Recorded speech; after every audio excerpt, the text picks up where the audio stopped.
rundown. There is a graphic, but it's not the best looking graphic in the world. Let me see if I can get this graphic. I hope we're not going to start doing these graphics this way. They're doing it portrait rather than landscape. I suppose that makes sense. A lot of people look at these on their phone, don't they? But not brilliant for us here. But I would imagine they probably weren't thinking about us. There we go. So maybe that's all right. That looks okay. Yeah, this might be the new graphic style. So tonight on Dynamite, we've got Roderick Strong taking on Samoa Joe for the Grand Slam World Title Eliminator Tournament Final. So them two going up against each other. Winner will go on to face MJF. It's going to be Samoa Joe, surely. I would imagine Samoa Joe. He's in a bit of a feud with MJF at the moment. So, yeah, I think it could be interesting, though, because obviously Roderick Strong has been very outspoken about Adam Cole and his relationship with MJF. Both of these have got issues with MJF. So it could be interesting. Jon Moxley against Big Bill. Literally no one cares about that match. Then we've got Dr. Britt Baker taking on Hikaru Shida, taking on Nyla Rose, taking on Toni Storm. Winner will face Saraya at Grand Slam. Now, I really like Britt Baker, but I'm going to be rooting for Toni Storm. I think Toni Storm's character at the moment is really fun. Really like her character. So, yeah, I am riding with Toni Storm on that one. Then we've got Hangman Adam Page versus Brian Cage 3.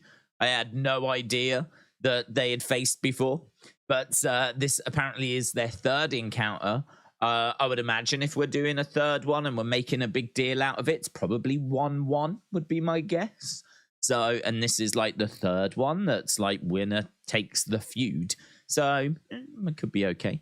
Then we're going to be hearing from Les Sex Gods.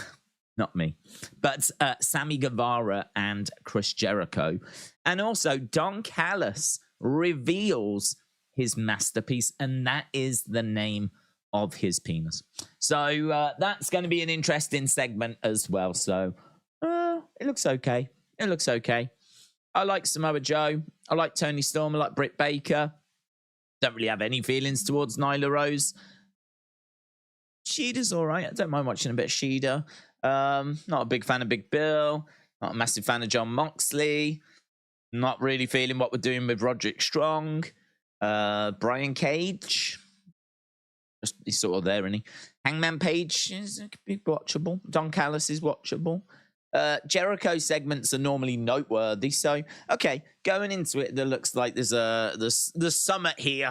There's definitely something. We can agree that there's definitely something here.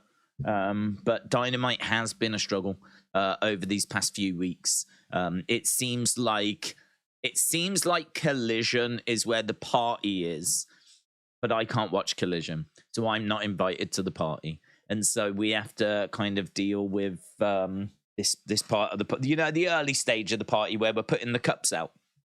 We're putting the cups out. We're still making the fruit punch. We're kind of ladling it into the bowl. A few people are starting to arrive, and to be honest, they've arrived a little bit early. They knew this party didn't start till 8. It's 6 o'clock, right? I mean, they've turned up 2 hours early. I know they've traveled a distance, but we're not quite ready. And so, we're still trying to sort a few things out, and things really set. That's Dynamite. It's Dynamite. Once the party's in full swing and everyone's having a good time and people are like dancing away, enjoying themselves, that's Collision. I don't know what Rampage is. The morning after. Rampage is the hangover. Rampage is when your head's pounding. That's Rampage. So, right, we have run down the card. Let's try and jump into the chat, see where the conversation is at. See what people are talking about. Jeremy said it came out the actual attendance for Wembley was 72,000. Tony asked it. No, Jeremy. I'm going to give you an opportunity now to save yourself. Going to give you an opportunity. Stop. Right? Stop. Did you read the article? That's the only question I'm going to ask. Did you read the article? I've saved you there, mate. I've saved you. Saved you. Paid attendance for AEW is seemingly the number that was reported, but not everyone actually went, which is to be expected. Apparently, that same article says that AEW internally expect between 80 to 90% of the ticket holders to actually go. So 80 to 90% of people they expect to attend. They did sell the 81,000. So the number they're reporting is accurate. The number they're reporting is above boards. But the amount of people that were actually in the venue was 72,000 at the time, right? But compared to so their paid attendance, the amount of tickets they sold is correct. That is correct. So I put this on social media. Don't get caught out by this. It's a sexy headline. That sexy headline is everywhere. Only 72,000 in What? We've been lied to. We've been lied to. No. They still sold the tickets they said they'd sold. You're welcome. All part of the service. Big Time said days. Tony was debunked by a oh my God, not you as well, Big Time. Stop it. Stop it.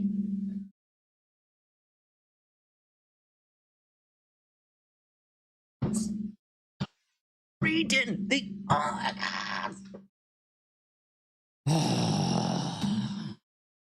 We can do better as a community. That's all I'm going to say. We can do better. We have this news is everywhere. It's a big, sexy headline. Everyone's going like banana around it and all like, oh, they lied, blah, blah, blah, blah. No, they didn't lie. They didn't lie. They said they had 80-odd thousand people that bought tickets. They had 81,000 people that bought tickets. If people have last-minute emergencies where they can't get a babysitter or whatever, who gives a flip? They've still got their money. And that is the same with WWE as well. WWE will announce, do you know what? Don't even compare to WWE.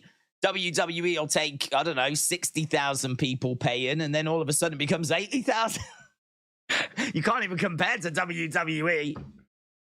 WWE just magically go, what number shall we go with today? So you can't even compare to WWE. At least AEW have been honest about the number of tickets they sold, right? At least they were honest about how many people they sold. So no, it's not. It's not. I don't class it as fake reporting. If you are genuinely horrified because you thought there was 81,000 people that had paid and all of them had gone and all of them were in that building, and you are horrified that is not the case, vent away. Vent away. You fill your boots. You go banana. You have a great time. But I'm fairly confident the rest of us will be sat there going, oh, they still sold them tickets, didn't they? They still sold them tickets. They still sold 81,000 tickets like they said they did. Not like WWE that sells 60-odd thousand and then go, poof. So, no, settle down. Settle down. Jeremy said, Mania in Dallas had a lot of people, paid or not. Wembley had sections scattered. I was at both. Hope you had a good time. But Tony said there was 90,000 in the building, says Verbeach. Well, if Tony has come out and if that's what people want to get upset about, because Tony has publicly come out and said 90,000 were in the building, right? What I would say is that there could still be a degree of truth to that, because he is counting all of the people that work in the bars. He's counting all of the cleaners. He's counting all of the personnel. Like, if you really want to go into that side of it and you've got an issue with what Tony said, and now you're looking at it going, well, hang on, there was 72,000. there probably isn't 18,000 staff and people that work for AEW. He must have been lying, and you want to target in on that? Like, that's absolutely fine.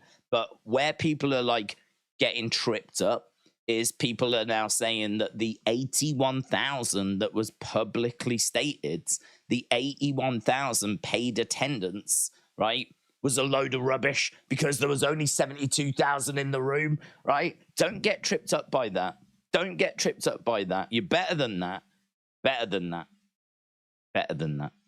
So he has, if he's come out in a press conference and said there's 90,000, I still can't disprove there wasn't. You can't disprove there wasn't. If he said there's 90,000 in the venue, there could have been, right? Probably unlikely. Probably unlikely. If you want to have a pop at him for that, have a pop at him for that. But it ain't going to change the number that's the paid attendance. It ain't changing the fact that that seems to be legit and that seems to be real. Don't get caught out. Ellis Stubbs said, I've seen a lot of people talking about Becky's win from last night. People really liked it. I get it. I personally can't get behind ending a Rising Stars reign in favor of Becky, but that is just me. Crispy said 10,000 people decided to spend money and not go. Mm-hmm. Yeah, they operate at 80 to 90%. So, you know, some will have been maybe lost tickets. Some will have been there was travel issues or babysitting issues, or, you know, in fact, there was that weekend a lot of train issues. There was a lot of actual public transport problems. So they operate at around that 80, 90% range. I saw someone on social media, right, who was like, you can't say that they operate at 80 to 90% for a house show, right? Because, like, that what we're talking about, a few hundred people that haven't made it. You can't use that same parameter for the Wembley show. Of course you can. Of course you can. Of course you can. It's all relative, right? If you sell 5,000 tickets and 10% of people don't go, then that means that there's like 500 people that haven't gone, right? If you sell 100,000 tickets and then like 10% of people don't go, that would be 1,000 people. So like 1,000 people is relative to the 100,000 just as much as it is if it was a smaller venue. It's all relative. It's percentages. It's maths. It makes sense.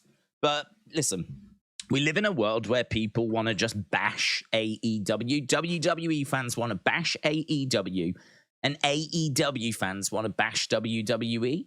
And my approach to it is, I ain't a massive fan of the companies bashing each other, but if the fans want to go at it, fill your boots, right? I mean, Twitter, X, is just a war zone for that. But this is one that people are getting caught out on. People are being made to look really stupid over this. There's people going, oh, they lied about their paid attendance. No, they didn't. No, they didn't. They didn't. They didn't. Like, that is how many tickets they sold. So I think as well that, Tony, if you're gonna so get into the weeds of actually saying, like, this is my paid attendance, right? And you're gonna go to the detail of saying, I'm not going to include ushers, I'm not going to include bar staff, I'm not going to include wrestlers, you know, you exclude all of those, and you get into the detail of saying, this is how many people paid to get into my show. That is the number. You're going to put your name next to that. I believe that number is legit. I believe that number's legit, right? Because I think if you're going to the detail of really trying to work out if you have broken the paid attendance records, right? If you're really going to that effort and you're not going to count ushers, you're not going to count bar staff, you're not going to count all these people, then you're going to make sure that that number is 100% legit. So, you know, this number coming out of there was actually only 72,000 there, it's just clickbait. It's just, I mean, it's true in a way, but it's designed to get people all kinds of fired up and animated because now they believe that AEW have lied. That's not the case. They haven't. That is the number of the amount of people that lied, that bought tickets. Aries said, my group, Aries Embassy, with me and Prince Nana. How many titles do you think we would win? Aries, none. I don't think you'd win any titles. Big Time said, Days, NXT skyrocketed to over 927,000 viewers on USA Network for Becky versus Tiffany last night. Did over 1 million on the overrun as well. We just did a video on it, a little short video. It's an amazing number that is for NXT. It is an amazing number. I'm a massive fan of Becky going to NXT. I'm a big fan of her getting the belt. I think that this is her right in a wrong. It's something that she wanted to achieve. I also think there's a lot of people that are maybe, for me, looking at NXT wrong. NXT, for me, is a real melting pot of people that have just come into the business and people that have been in the business for years. It's a melting pot, a mixture of people that are as green as grass, but people that are absolutely ready for the main roster. So to look at NXT and just say that it's nothing but developmental and to just dismiss it that way, I disagree with that, because I think that there is some amazing talent in NXT that could absolutely have an amazing run on the main roster right now.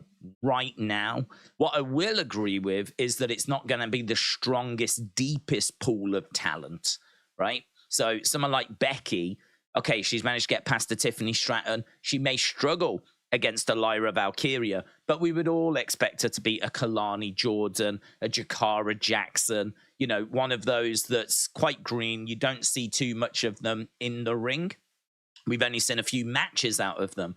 But someone against Lyra Valkyria, who has been in NXT UK, has spent a bit of time in NXT now. They clearly see big things for her. Right, Lyra Valkyria is someone I could see on the main roster right now. You could put her on the main roster right now, right? You can't tell me that the Creed brothers don't belong on the main roster right now. You can't tell me that Ilya Dragunov doesn't belong on the main roster right now. You can't tell me that we're just biding time as we're trying to find the right time to bring up Bron Breakker, right? There is a real mixed bag in NXT of people that are ready now and people that are years and years and years away, right? So the idea that Becky has gone down to NXT and is just dominating these useless, like, prospects of the future, like, that's not how I see it. I see it as a real mixed bag, and I see it that the NXT championship, which you would imagine would be on the people that have probably developed, like, you know, more than the others, like they're further along in the journey more than others. Those people that have got those championships, like Tiffany, like Carmelo, those are the people that you would expect Becky to go down and have good competitive matches with, right? She went down. She had it was a good match with Tiffany Stratton. And I expect her to lose it to someone like Lyra Valkyria, right? I mean, we're seeing the likes of Mustafa Ali go from the main roster down to NXT and not destroy everyone. Akira Tozawa, who I know is a bit useless, but he hasn't won a single match in that Heritage Invitational. We have seen other people go down. We've seen Finn Balor go down and lose matches. We've seen the likes of Rhea Ripley go down there. We saw the New Day lose their tag titles and when they had a little run with those belts. There's been loads of people. Dolph Ziggler's gone down, right? There's loads of people that have gone down from the main roster down to NXT and have shown time and time again that it is, at the top, a competitive level. So for me, Becky going down and trying to right that wrong, trying to win a championship that she was deemed not to be worthy of winning at the time, for her to go down and now get it against what I think at the top is a competitive level of people that you could put to the main roster right now. I think her going down there and doing that, I have no problem with her doing that. I have no problem with her going down and winning that. I would have a bit more of a problem with it if she'd have won it before, because then you would ask the question of what's the point? Like, what's the point? What's the purpose of it? What's the purpose of winning the NXT championship? Because it is the developmental belt. But it's like, you know, what's the point? If you've already had it, like, what's the point in being a 2-time NXT champion? It doesn't really mean anything. What's the point? Like, what's the point? But if you've never won it, and you don't want to retire without not having achieved it, I think her going down and competing for that title at what I think is a respectable level at the very top, I honestly don't have an issue with it. I also think her going and competing and having a match with Tiffany Stratton that is seen by 1 million people, right? How is that not great for Tiffany Stratton? How is that not great? How is that experience holding Tiffany Stratton back in any way? How does that stall her development? How does that experience and that pressure? Think about her waking up yesterday morning knowing that she's going to be in the main event against Becky, knowing that the wrestling world is going to be watching her, and that it was always going to be a good rating. Don't know that we expected it to average out at like 850, but it was always going to be a good, really strong rating. That is the kind of pressure that, you know, these talents don't always get subjected to. You would probably have to go to like a premium live event, you know, where you go to like a No Mercy or something like that, or Stand and Deliver, where they go to these arenas and they travel. You know, that experience is a big experience for them. That pressure is an added pressure because, you know, there's obviously comfort in performing in front of the people you see week in, week out at the Performance Center. But to know that you're being watched by so many people, to know that you're in there with someone that I would imagine some of these people probably really look up to. You know, I can't say that Tiffany like idolizes Becky, but she certainly must have watched her work and thought that's where I want to get to now be stepping in the ring against someone like that, rather than a Thea Hale, rather than a Kiana James, but to step in with a Becky Lynch. That's great for her development. I don't get the argument that it's bad for any development. Don't get the argument that it's Becky just going down and just bullying kids or whatever. Because as I said, for me, that top level, Ilya Dragunov, Lyra Valkyria, Bron Breakker, Creed Brothers, Carmelo Hayes, put them all on the main roster right now. Right now. Put them all on the main roster. Like, they are absolutely fine. They can go. They can work. I think Von Wagner was actually drafted. Von Wagner's a free agent. It's just that they've kept him in NXT a little longer for a bit more seasoning. So, yeah, I think it's tick, tick, tick, tick, tick. And then, of course, you look at the business side and you go, oh, my God, they just did 1 million in ratings. Just did 1 million rating. That overrun did 1 million. 1 million people tuned into that overrun. That's mental. That's the kind of stuff AEW with their budget, right? Their budget where they've got Jericho and they've got their Collision and Dynamite and they had Punk and we brought in Saraya. And they've just done this big 80-odd thousands show, blah, blah, blah, blah, blah, right? They're struggling to get to like 1 million. Their averages are coming out at like 850. I mean, God, could you imagine Collision? Hit just at any point in Collision, hitting 1 million. At any point in that show. And now here's NXT hitting 1 million in the overrun. Like it's a monster number. It's a monster number. It's absolutely huge. Absolutely huge. And I did a quick video and I said, like, they ain't going to be able to do 1 million next week. They ain't going to be able to follow it up. This was people tuning in to see if Becky could win that title, right? She gets it. She's got it. Amazing. You ain't going to get 1 million tuning in next week, but I bet it's a healthy number.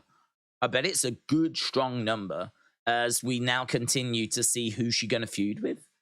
So now we've got people tuning in to watch Becky defend an NXT title that weren't watching before, who are now going to be exposed to all this other female talent. Like, you are making bigger stars out of these other women down in NXT by the extra eyes that are being brought in and just having Becky around. That I can't find any way that it can be spun that this is a bad thing. Can't find any way.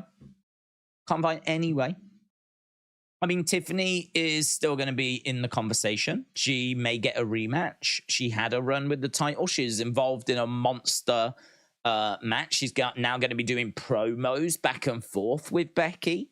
Like, they're going to have seen that number. They're going to want to try and keep that going, obviously. So the pressure's going to be there. I'd imagine there's an excitement. I would imagine there's a buzz around NXT as well. I mean, you want to talk about, you know, kind of the drama backstage at AEW, butting of heads and all that kind of stuff. To be honest, some of that might have been born out of the pressure of the company being a bit stagnant. Right? If everything was bubbling, if everything was kicking off, we were smashing 1 million every week in AEW and everything was like, everything was really good, maybe the mood backstage would be a little lighter, you know? I think there's pressure backstage at AEW. I think that Collision isn't doing the numbers that they would like to see out of Collision. I think that, you know, Dynamite has been flat with 850,000 people tuning in. So, you know, that has got to have an impact on morale. That has got to have an effect backstage. Like, can you imagine what it's like backstage at NXT today? Imagine it must be bouncing. It must be absolutely bouncing. So I think the morale, I think the opportunity, I think the extra eyes, I think the statement this sends about NXT. It's dub. I'm tripping over dubs. I'm walking through a dub forest for NXT right now. So, you know, we'll see what AEW can respond with. Not that they need to. I mean, one of the things we learned during the Attitude Era was that the best thing that you can do is focus on your own lane. Focus on yourself. As soon as Vince started to do that, then WWE started to pull ahead, you know? Where you get into that dogfight of like firing shots back and forth between the two companies, right? That's where you're too distracted. You're looking at what others are doing and you're not looking at what you're doing, right? So big lesson. And I would say that this translates to lots of different fields.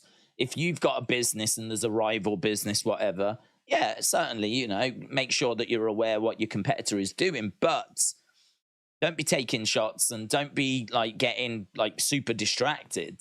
You got to focus on your own lane. I think WWE have done that and they are really picking up some rewards at the moment. I think by and large AEW have done that. I do think they get a bit distracted by WWE. Like, it does feel like WWE is being mentioned or referenced quite a lot by, you know, either Tony or different talent or whatever it might be. So I think that there is still a bit too much of a distraction there for AEW rather than just really focusing on themselves. So yeah, if I was AEW, I wouldn't be focusing on that NXT number or trying to be competitive or whatever. But that ain't going to help things, is it? You know, that ain't going to help things. Like NXT, the developmental brand, is the one now that's outperforming Collision. And honestly, could outperform Dynamite this week. NXT could outdo Dynamite. Dynamite tends to come in at about 850, and NXT just got 850. So if this comes out at, say, 820, 830, then NXT this week will outdo Dynamite, which, you know, that'll be a whole new story then. So definitely something to keep an eye on. Godfather said, I'm firing up that Flash Funk. It has 2 Cold Scorpio side effects. Joe versus Strong. Which will the story go for MJF? It's going to be Strong tonight who wins with the help of Baby. Oh, okay. I thought this was going to be pretty straightforward for Joe. Do we need to do a poll on it? Let me put a poll in the chat then. Who wins? Is it going to be Samoa Joe? Or is it going to be Roderick Strong? Let's see what people think. I was thinking Samoa Joe quite comfortably. He seems to have been in segments with MJF. Could they do it where it's Roderick Strong that wins this one and then we just do like Samoa Joe a little further down the road? Maybe. But why would you give Samoa Joe so much TV time right now and like have him cut promos and everything if the plan was that you were just going to do like Roderick Strong against MJF next? I think it feels to me like we're building. It feels to me like we're building up Samoa Joe to be the one. But I'll be interested to see what the polls got to say. NXT is in a warehouse and a Becky or a Dominic catapult them from 550 to 850. That's over 300,000 casuals watching. Developmental said big time. It's big, isn't it? It's a big number. Big number. I think MJF gets involved and causes a double DQ and Tony makes a triple threat at Grand Slam, said Christopher. Jim said, has there been a too cold Scorpio Mattel figure? No. I think, we read that one. WrestleMania 3 had 93,000 at WrestleMania 3, said Travis. Apparently not according to that article. Not on paid attendance. And not by actual attendance, like actual people that went, like every show has what did they call it? A turnstile. Hang on. I read the report. It is a turnstile. I don't know what the word in turnstile count. So WrestleNomics was told by a source that a typical AEW event has a drop count, which is also known as a turnstile count. That is about 80 to 90% of the paid attendance. The turnstile count for WrestleMania 32 was higher than All In's number. The number of fans who entered for WrestleMania 32 was 80,709. I don't think it's got... Oh, hang on. It does have WrestleMania 3. WrestleMania 3 is in the conversation. Wrestling Observer reported that the paid attendance for WrestleMania 3 was 75,800. Total attendance was 78,000.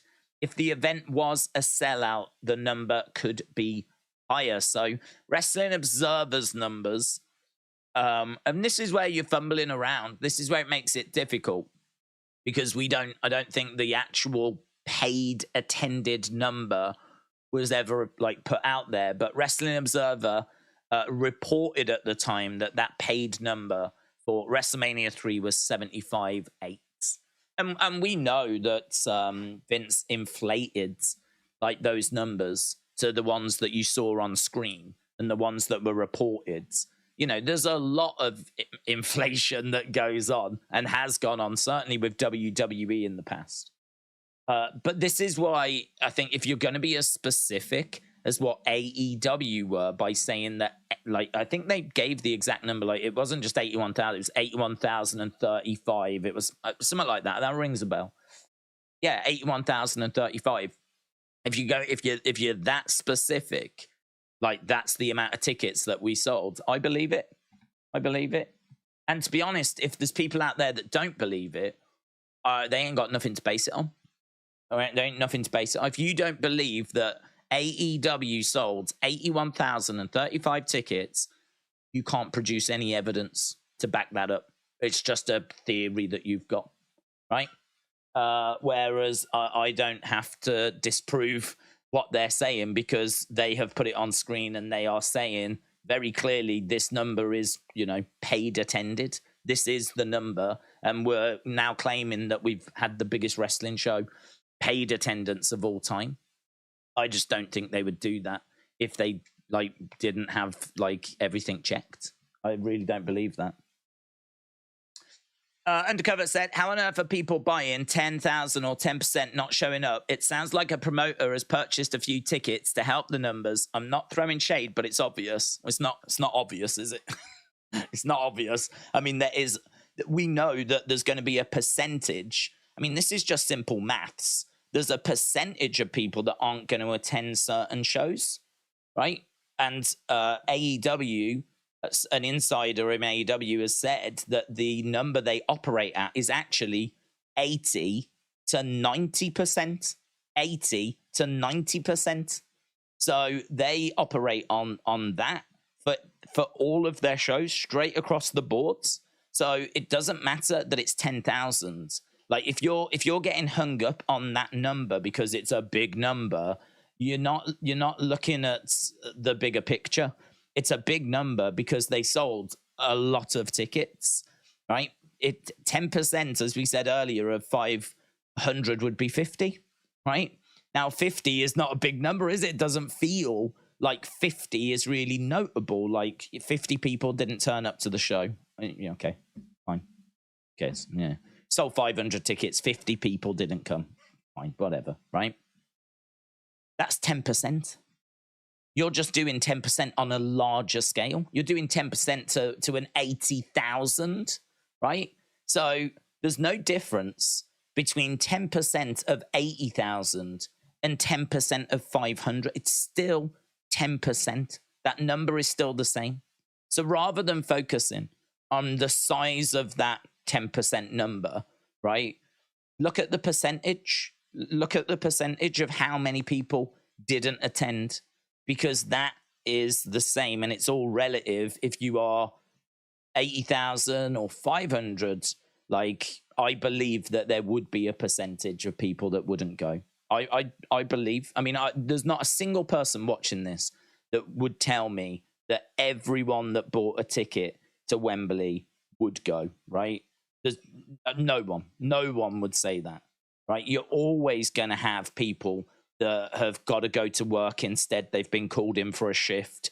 The babysitter is cancelled. Train and transport issues, which there was plenty of in London at that time. There was a lot of disruption when it came to public transport. There was like trains on strike and all this kind of stuff. It was a real concern that it was going to have a big effect.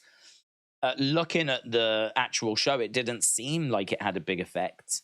But yeah, I can buy it being about 10% of people didn't attend, right? And certainly if the insider is saying that it's actually AEW just for all of their shows operate at a 10 to 20%, like, yeah, fine.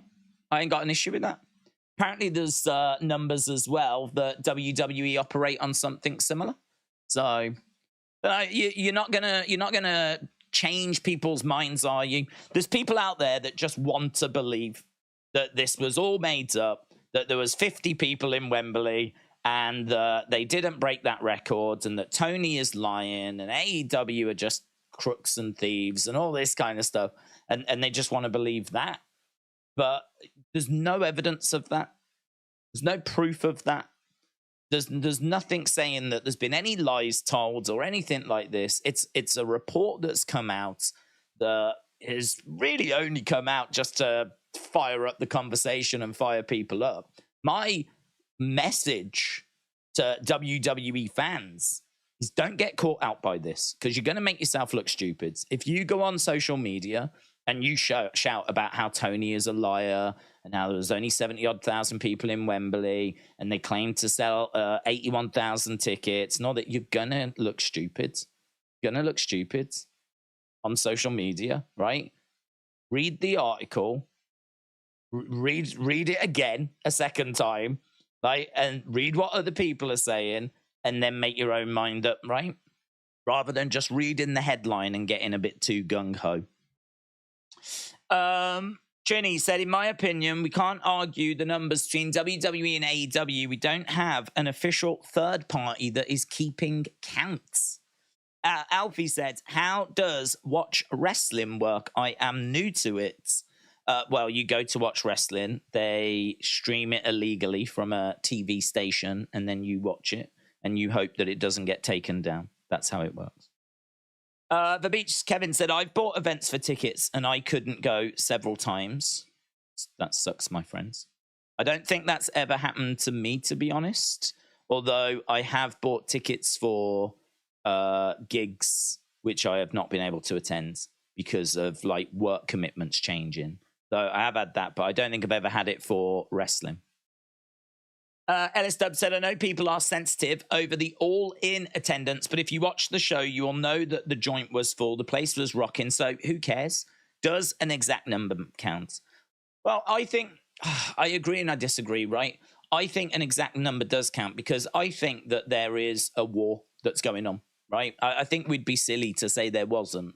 I think that you only have to spend all of 2 seconds on X and Twitter and whatever to have a look and see that you have got very anti WWE people on there, and you've got very firm anti AEW people on there, like AEW botches, right? They are solely there not to just share fun botches.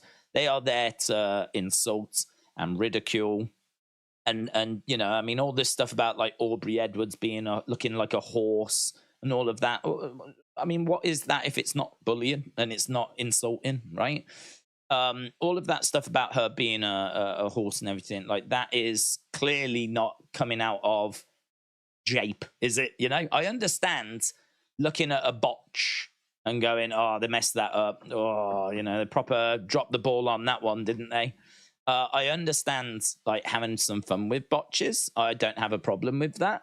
But you only have to go onto social media a little bit to see that's not what's happening, right? There's people that are trying to be very anti-AEW and trying to tear it down. There are people that are trying to be very anti-WWE and they're trying to tear it down. You know, there is a war, if you will, right? I don't know how much that war is bearing out in ratings or across like the actual wrestling landscape. I think it is, if I'm being honest. I mean, I am aware that WWE are trying to make sure that AEW products aren't stocked in certain places and things along those lines. I'm aware of that. So there is clearly something that's going on even in the wrestling landscape. But amongst the fandom, it's very vocal, it's very loud. So I think like if AEW are going to come out and claim that they have got the highest paid wrestling show ever, like more people bought tickets to this event than any wrestling event either, this is where like the specific number is going to be important. This is where this, you know, is being hotly debated and hotly contested. And so I think that in that regard, it becomes an important number. But this is where hardcore WWE fans, this is why I keep banging on about it, they're going to get caught out by this report that's come out. And I've seen loads of people getting caught out by it already. People claiming that Tony's lied and all this kind of stuff. And they have not read the report. Haven't read the report. So, like, there's plenty of people right now that are making themselves look a little bit silly on social media. Just, you know, read the report before you post anything. That's all I'm saying on that regards. You can make your own opinion as to whether you believe the numbers or not. Trini said it's hard to believe either side's numbers because there's not independent, like, adjudicator. That's fair. I don't have any problem with that. I think that's fair. I don't think Tony would lie because I think the risk of being found out if he had lied about that 81,000, I think there would be a massive comeback on that. Tony strikes me as someone that genuinely wants to try and do the right thing. I think he's out his depth. Right? I don't think that he is strong enough for this industry. I think that he struggles with his booking and that side of things. I also think he has struggled to like manage some of these really big personalities.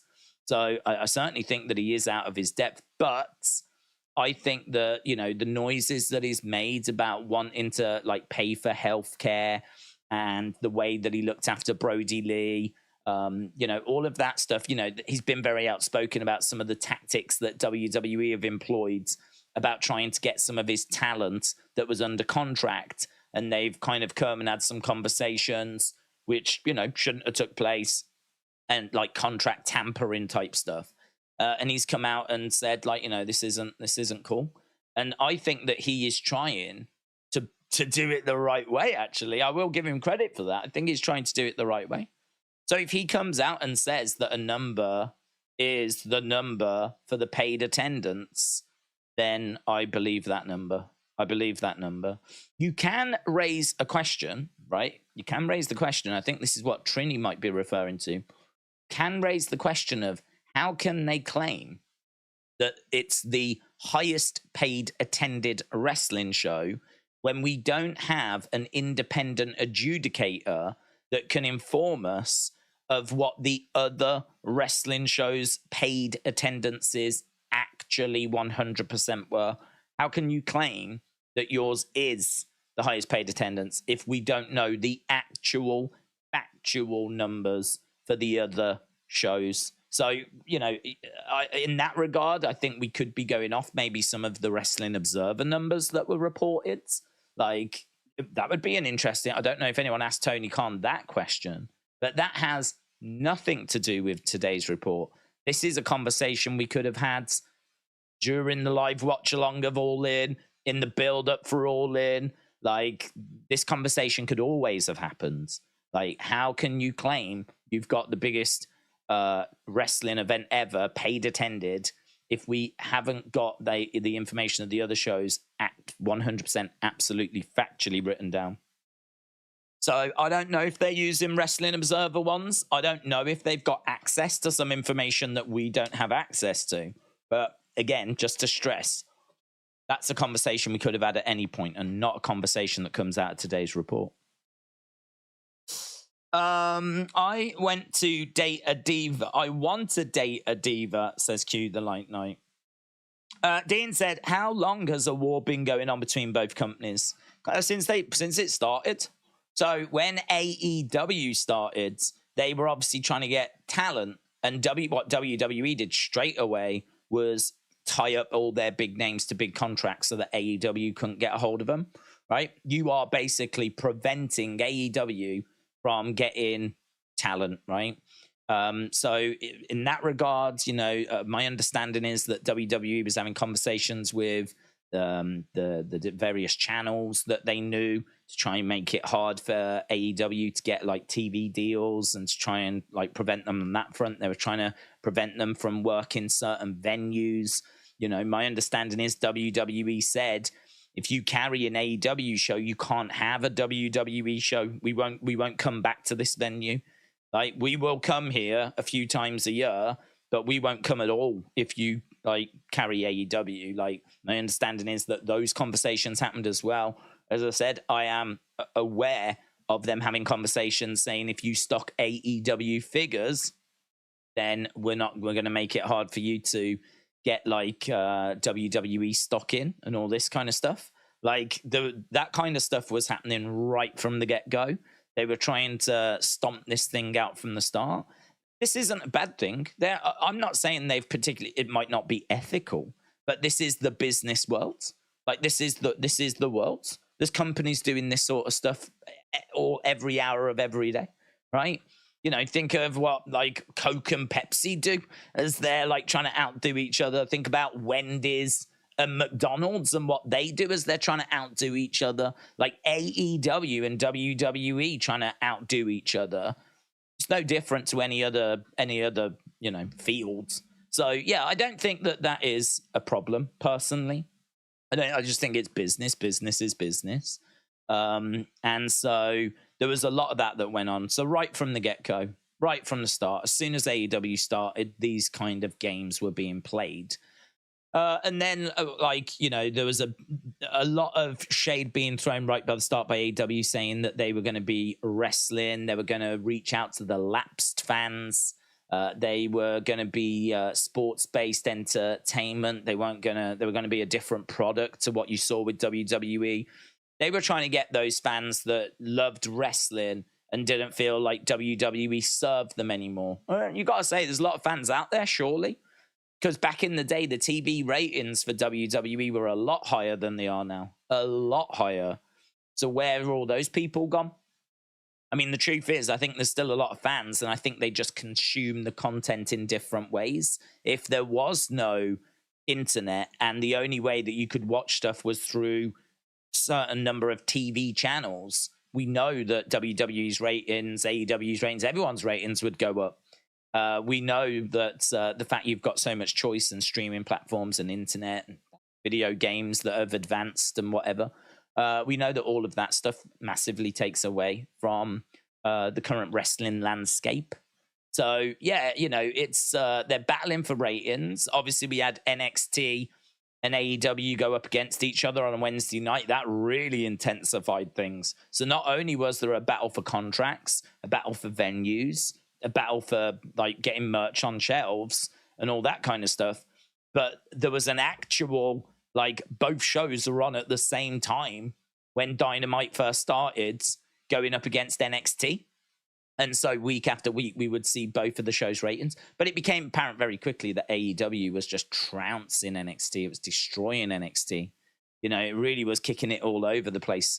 I think their budget was, you know, a lot bigger. They had a lot more star power. And as a result, you know, it was the case that AEW, I think, won about 95% of the head-to-heads. And then NXT went to a Tuesday, like, started to focus on itself. And then, you know, we started to like really look at the new TV deals. And that's where we started to get some main roster stars coming down to NXT to try and boost the ratings so that they can get a better TV deal. And now we find ourselves with Becky being responsible for NXT getting an average of 850 and the overrun drawing 1 million people. I mean, it's a monster number. It's a monster number.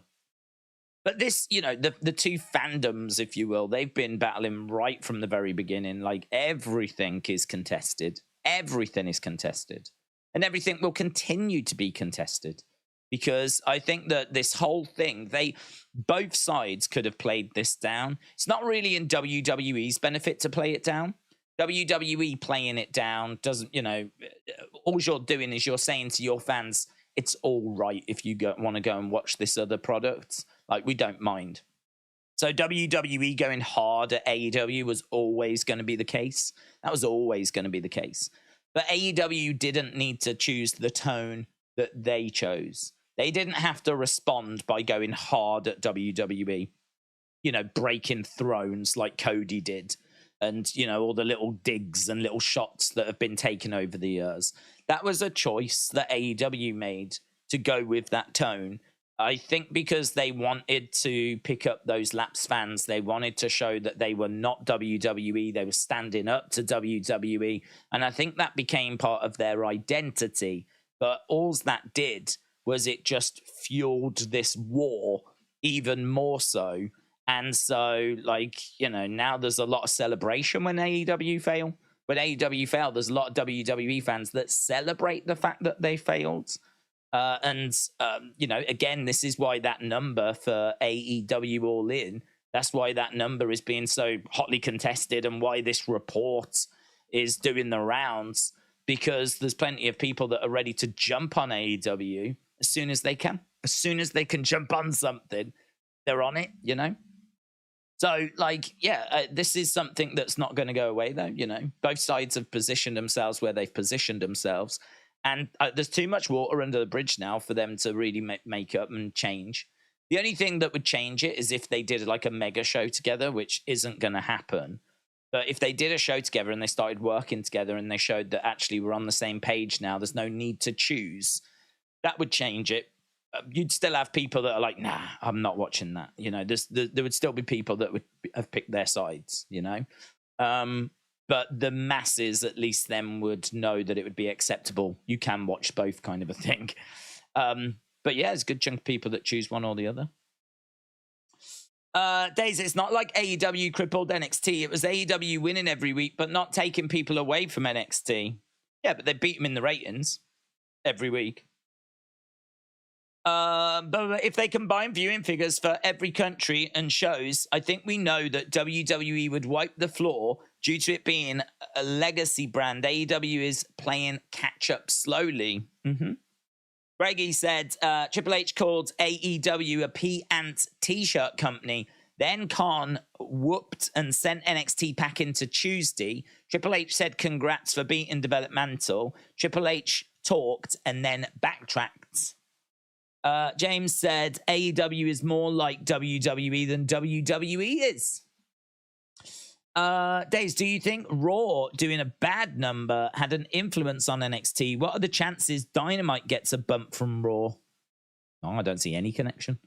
I don't see any connection in Raw doing a bad number, meaning that NXT would do a good number. Like, how? Why would that be the case? What's the connection? How does that work? how does that work? How does Raw's rating result in NXT doing well? I'm not being funny. I genuinely don't know the answer to that. I don't see that. I don't see that. If anything, I would think it hurts it, because you would imagine people tuned in on Raw and saw the adverts for NXT and saw the contract signing between Tiffany and Becky and saw all of that stuff.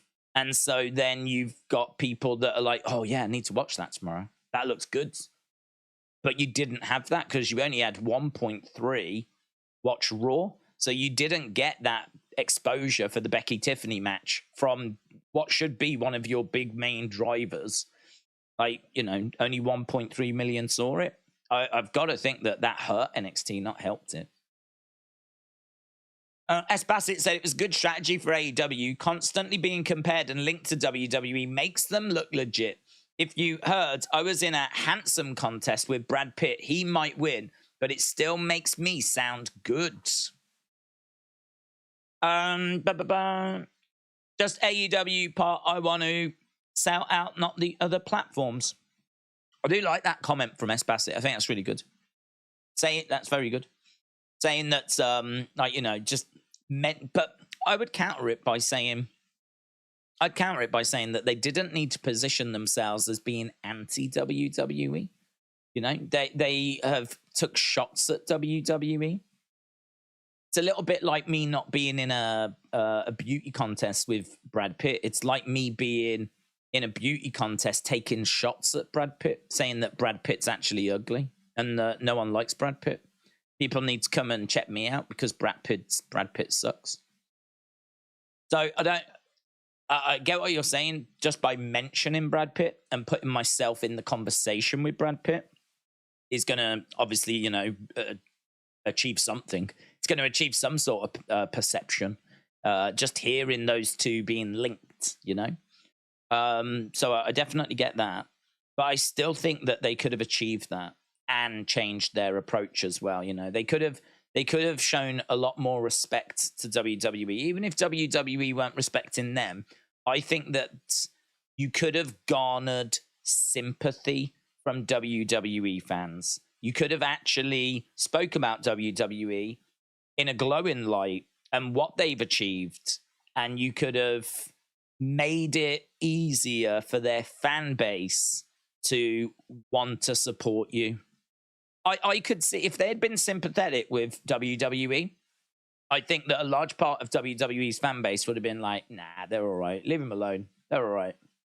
They're just doing their thing. They're no threats. They've said they're not trying to take over WWE. They're just trying to create their own little thing. They're trying to provide something a little different. Like they said, they really respect WWE. Like, nah, they're all right. They're all right. You watching? Yeah, I might watch it. They got thingy, didn't they? They got Daniel Bryan and Cesaro and Rusev and everything, and you know, they're just trying to do their own little thing. I think that would have been not totally, but that would have been drastically increased that sort of conversation had they have been more sympathetic towards WWE, even if they didn't mean it. Even if they were lying, even if they just loathe WWE with every fiber of their being, and Tony Khan just hates Vince and hates WWE, if he'd have just come out and they hadn't done those shots and been like, every time someone said like WWE, blah, blah, blah, blah, blah, they've said this about you. And we get it. We're the new kids on the block. You know, this is going to be something that WWE are going to be uncertain about because they are market leaders in this industry, and rightfully so. The product that they put on in WrestleMania, SummerSlam, Royal Rumble, you know, these are seismic events. You know, I mean, it's going to be hard for us to get to that level, and to be honest, I don't think we get to that level, but we just want to create our own space. We just want to have a fun show, be somewhere for those wrestlers that are no longer with WWE, or some of those wrestlers that are kind of coming through the industry that may go on to WWE. We just want to be like a space, like kind of where all of that can meet. And to be honest, give wrestling fans another wrestling show in the week. Give wrestling fans another opportunity to watch what they love, and that is wrestling. Some more storylines, some other characters, you know, and just go about our own way. But yeah, to be clear, nothing but respect for WWE from our part. But I think they could have had their cake and eaten it, but AEW chose to be anti WWE. And you know, you can if you're an AEW fan, you can turn around and go, yeah, well, WWE were anti AEW. Of course they were. Of course they were the market leaders. They had the whole cake to themselves, and someone's come along that wants some cake, and WWE don't want to share. So of course they're going to be anti. They ain't going to go, come in, have a spoon, have a seat. Do you want some cake? Do you want some cream? Do you want some cream on top? Of course they're not going to do that. It's business, isn't it? It's all about the dollar bills. You know, AEW have come along, and all of a sudden, Smith's toy shop, for example, less space on the shelves for WWE toys now because they've got a few strips, and it's probably the same in America in Walmart's, Targets, or whatever. Now, in that same section, a couple of strips given over to AEW. That is AEW physically taking retail space away from WWE. That is physical space that is more WWE products that could be on the shelf, that were on the shelf, that are not on the shelf now. Only because Tony decided he wanted to start a wrestling company. So you can understand why WWE would be like, not having this. Not happy about this. You can understand why their approach would be that they're down on it. But AEW had a choice as to what their response would be. We know which way they went. Undercover Manager said, if we had a promotion on TV in the UK, let's say 50 or 100,000 viewers, I would view that as a bigger show than AEW due to available viewers. I would love to see it again. Would you agree? I mean, I wouldn't view it as bigger than I'd view it. I mean, would it be bigger than AEW in the... What? I mean, AEW gets like 850,000 viewers. They've got products in Smith's. They're the second biggest promotion in the world. If there was a show on TV in the UK between 50 and 100,000, I would not view that as bigger than AEW, no. I can't agree with that bit. I would love to see it. Would I love to see that, though? I would love to see it. I would love to see a show in the UK, on UK TV, that's getting between 50 and 100,000 viewers, yes. I'd love to see that, but I can't say that if we were getting that, I could say that that now is a bigger promotion than AEW. I mean, if you want to say it's bigger in relation to we're only a small country, so, you know, they're doing a better job than what AEW are doing in America, like, I could understand that point, if that's the point you're making, but that doesn't make them a bigger company, does it? That doesn't make them a bigger company. Walmart's selection in WWE has never been great. Nothing like Smith's or Toys R Us, says Jim. Jono said Collision is going to drop below 200,000 this week. William said, if you was told you can stream AEW or WWE but not both, which would you stream? Would you fight to stream both? No, I'd stream WWE. I've never been... that's never been a question for me. That's never been a problem because WWE is the brand that I grew up with. It's the brand that I started watching in the 90s. We're talking Macho Man, Warrior, Undertaker, WrestleMania. You know, AEW, no way can compete against that. No way. Like, could they get there one day? Could they, you know, I mean, we've seen one big stadium show compared to the hundreds and hundreds of stadium shows that WWE have given us. We've seen one big, you've got Arthur Ashe, I suppose, but you get my point. We've had the Wembley show and that is it, you know? Have we got characters as iconic as Macho Man and as iconic as Stone Cold and Hogan? And I mean, WWE's history is just so important to them. The nostalgia is so important to them. You know, that's why a lot of people watch WWE, because you will watch plenty of WWE shows that are bad, but you've got all those nostalgic memories about what was good, you know? about the good times. And so you're waiting for those good times. And you know those good times will come. Because we've all been sat through rubbish shows and rubbish events, and it's all sucks. And then like you get to like a really good show and you go, that's why I watch it. That's why I watch it. Or like you get like someone coming back, or you know. Right, we are underway with Big Bill and John Moxley. Don Callis is going to be revealing his masterpiece next. Choosing WWE or AEW, I choose NXT, said Mitchell. Let's change this over. So Big Bill versus John Moxley. John. SmackDown, 12,500 tickets sold this week, said Sir Killer. J-Love said most of us have got childhood loyalty to WWE. WWE is a better product. I think I watch. The reason why I watch AEW is because I am interested to see what this startup company can achieve. I'm interested to see what a company that starts in 2019, that's got a billionaire's backing, that's got some decent names in it. I'm interested to see what they can do. And we've watched, and they've put on some good shows, and they've put on some stinkers, and it's been a real, well, I would say mixed bag, but I think it's been recently more down than up. More down than up recently. And I'm not alone in saying that. I think a lot of people are saying they've just lost a bit of momentum. For the longest time, we said their Wembley show was what we were building towards. That was the show that we were trying to get to. And then the whole thing got overshadowed by flipping CM Punk and all of that debacle. And now they've come out of that, arguably a weaker promotion than when they went into it. I mean, losing CM Punk is massive. Massive. So I find myself watching AEW because they are capable of good shows. They are capable of good moments. But I find myself watching them because I'm so interested in the twists and the turns of them as a company rather than their storylines.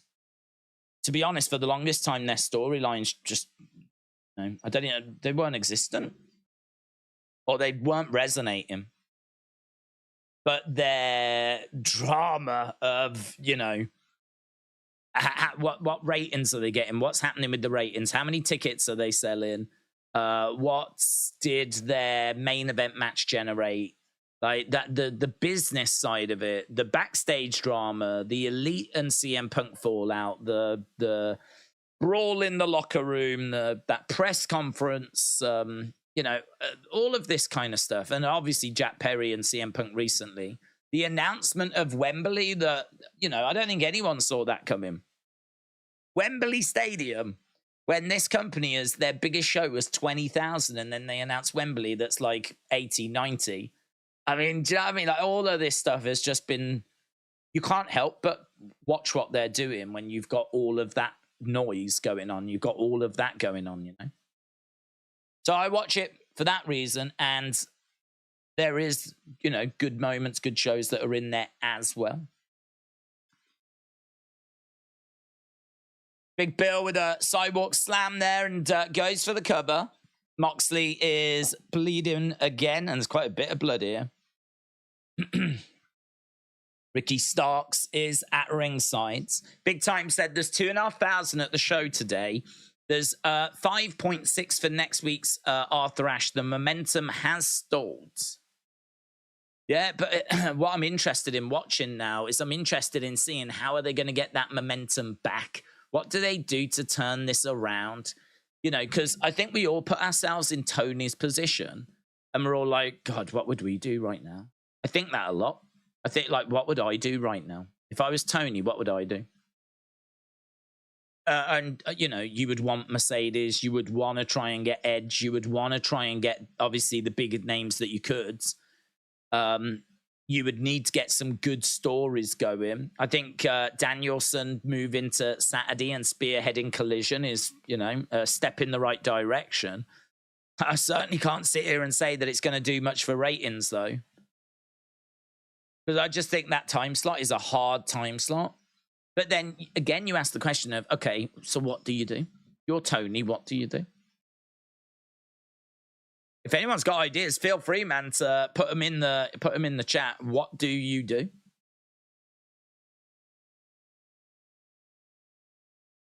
Moxley is keeping Big Bill down at the moment. Mox gushing blood in the first match is why I turn off AEW. It's unneeded. It's like watching a horror movie. I don't get the blood. I don't get it. I don't understand why he does it all the time. I mean, unless he's just trying to make out that he's in constantly brutal encounters. It has become a bit of a joke, a bit of a Moxley's bleeding again, you know?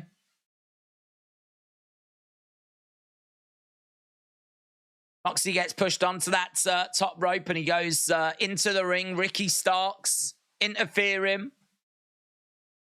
Against the ropes goes Big Bill, big boot. Moxley down. 1, 2. Shoulder up. This match is about as good as you could get out of Big Bill, said Gerald. James said Edge ain't going to AEW. Less than 5 minutes and Moxley's bleeding, said Travis. Sonny said, I found a writing community on Twitter and been promoting my book over there. The Facebook groups were confusing me. That's good. That's the right way to go, buds. Here's Danielson. 1, 2. Danielson has made his way down. Here's fighting with Ricky Starks. Bill comes over. Big boot there by Moxley. Moxley on that middle rope. He comes down. He gets caught by Big Bill. Big Bill. Big choke slam. 1, 2. And kick out by Moxley. I think AEW need their own version of NWO that's against the company from within. There needs something big like that. Otherwise, they'll hotshot the angles. I agree. I agree. They need something like that. But I don't think they need that. Because if they were to do that, I think that it would draw parallels with the NWO. And I think there'd be a lot of people just going, that's their big idea. That's what they've come along to do, like an NWO angle from the mid-90s. I think there'd be a lot of people that would... That's what they need, that kind of thing. But I don't think that they would... but it would need to be a little different. Ricky Starks trying to get in the ring. He's trying to help, but Bryan Danielson is stopping him on the outsides. And armbar victory for Jon Moxley. I don't hate the match. I don't have a reason to care about it, said Gerald. Ricky Starks throwing in some shots on Danielson. I pay my publisher about $300 to help me, so I'm at least hoping to make that same amount of money back, says Sonny. Well, Sonny, I wish you all the best. I think going into groups like that is good. I think like maybe sharing some of your poems in those groups because a lot of people won't know who you are. So like sharing poems and getting people interested. Like, do you share poems on your social media? Like, you should be putting stuff out all the time, building up a fan base. Claudio charging over as Big Bill and Ricky Starks walk away. We got Claudio, we got Danielson, we got Moxley. In the entranceway is Starks and Big Bill. Looks like Starks' necklace is broken. Blood pouring down the face of Moxley.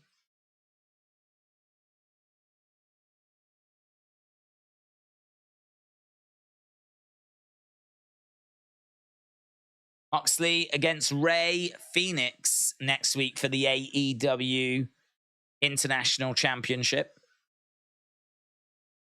That's going to be at Grand Slam. So next week is Grand Slam. It's the Arthur Ashe event. Is that gonna get people to buy tickets? Moxley against Ray Phoenix.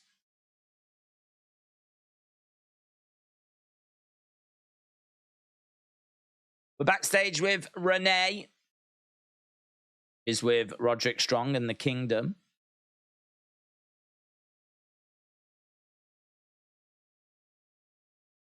I've said it before, AEW need to have some kind of authority angle. They've never touched on it. It would seem fresh, given interesting storylines, and can help build younger stars. Is Adam Cole?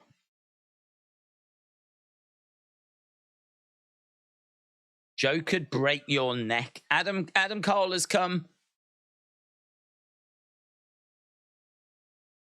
to have some words with Roderick Strong.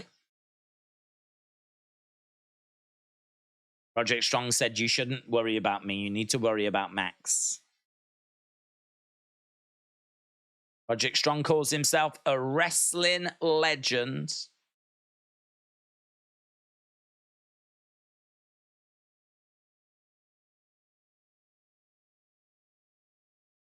Okay. But was it stupid that I want a shoe to fly by Renee's head from Storm? No, I like that gimmick. Right, we're looking at Takeshita and Kenny. You're telling me Moxley against Ray Phoenix ain't a ticket seller? The only match AEW could have bigger is Trent Beretta versus Nick Wayne. Well, Gerald, that might get announced. Keep your fingers crossed, bud, because that could be added.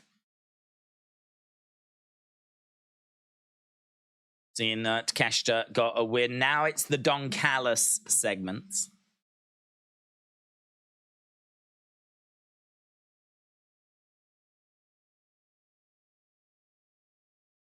Right. Mox won with a submission hold where his shoulders were square on the mat for plenty of time for the ref to count, said Robs. Here is Don. J-Love said AEW needs more storylines and better writers. They should make backstage drama into storylines.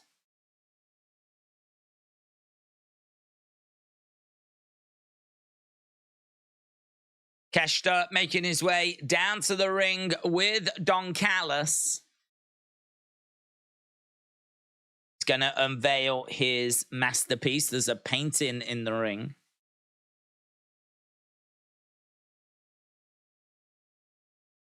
They've got the Kenny pin as the video package. I love that.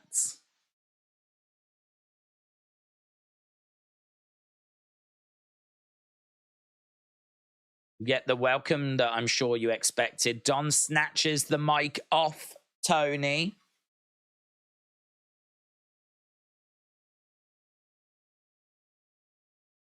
I don't mind Don Callis. I think he's pretty good. I don't mind Takeshita as well. Kind of like what Takeshita's wearing.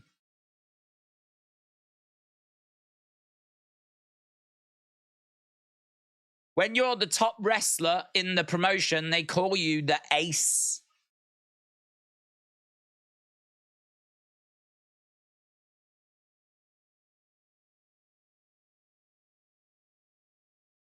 So Takeshita's better than all of the greats.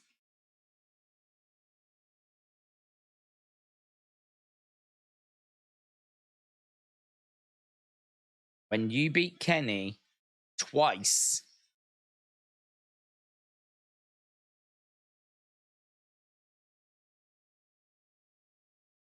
the alpha.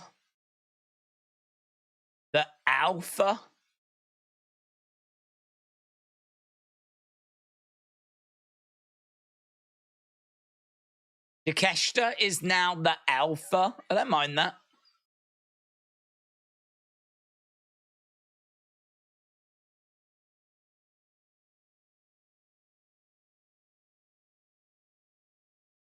So what's his name? Like Well, is it what? Is it the Alpha Takeshita? Or is he just now the Alpha and that is just his name? I don't mind that as a nickname.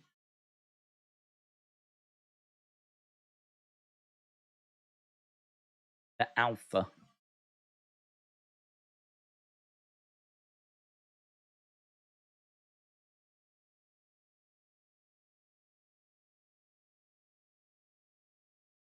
We broke your body. Now we're going to break your heart. Okay, so we're going to look underneath the cloth.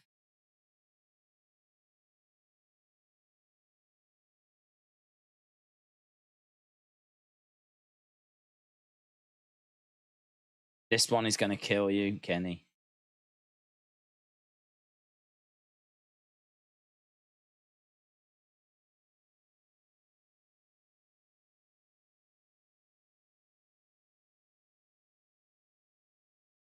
Ibushi.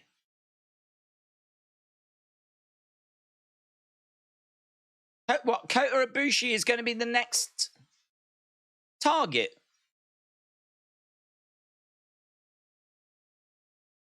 It's a great picture.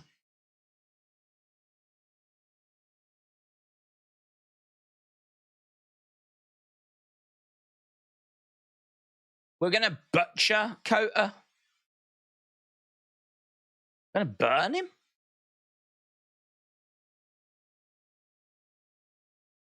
Why is Takeshita standing next to Don Callis like?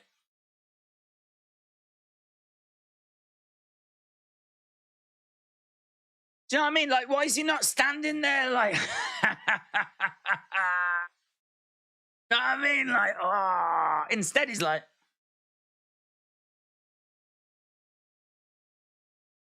Takeshita, stop looking like a flipping mid-carder. Start acting like a main talent.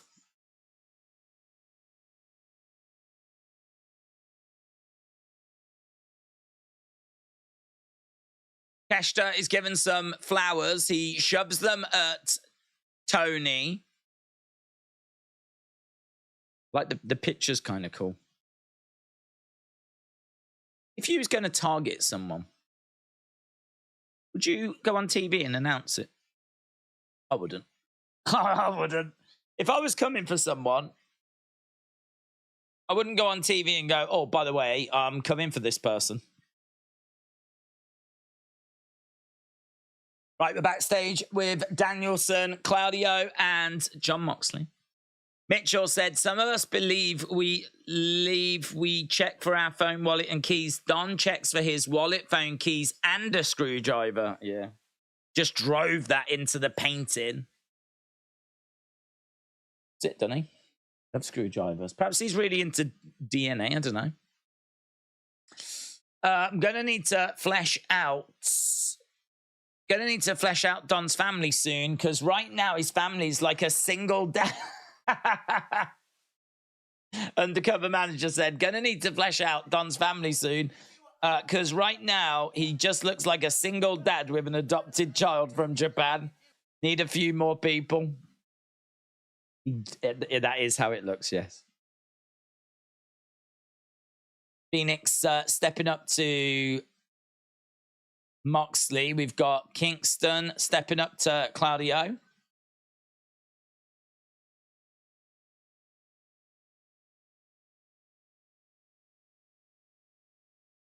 One more week. Kingston laughs and they part ways.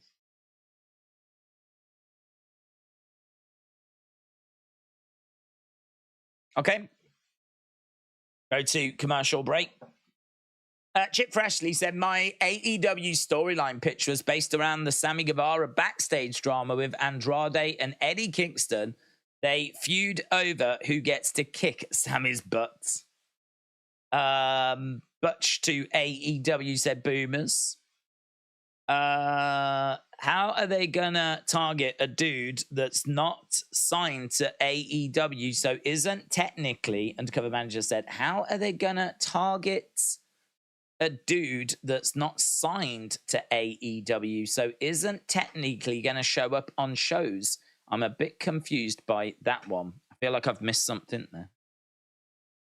Coach said Watermelon Sugar is a popular song by Harry Styles released in 2019 as part of his debut solo album. Gerald said Big Show would fit right into Blackpool Combat Club with how many face heel turns they have. That's true. Terrible acting by Moxley, said Jax. Cesaro was so handsome, but he cannot pull off the clean look, said J Love. Are we up to speeds? We're up to speed. So we are at commercial break right now.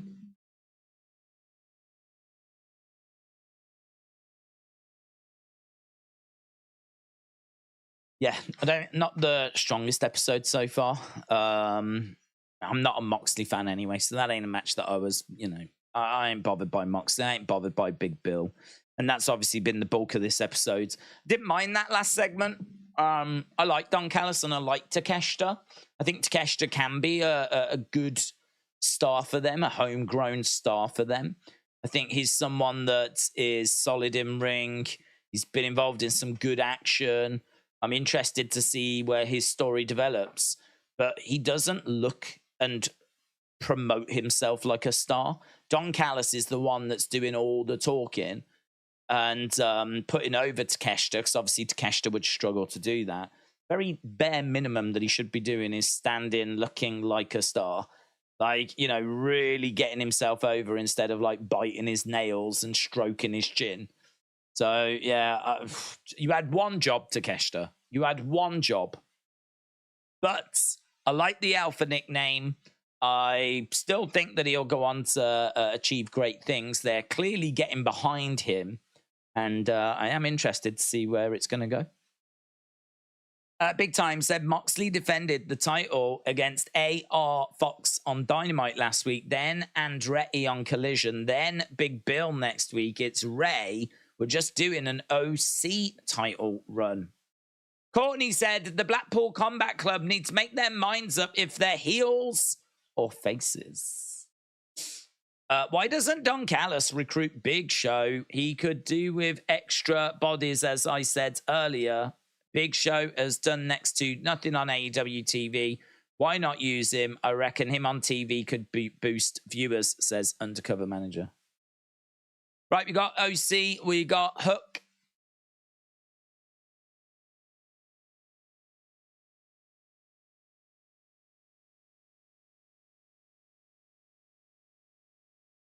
What are you mad about? You're here, you can wrestle.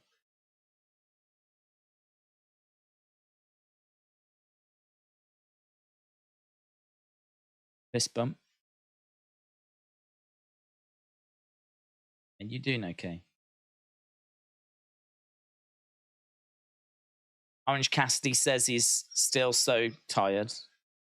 Right, we're moving on. We're moving on to the women's match. This could be all right. So Rhea, Ruby Soho. Hang on, she's still coming out to Outcast music. Why is she coming out to Outcast music? She ain't in that group now, is she? She's turned on them and they've turned on her.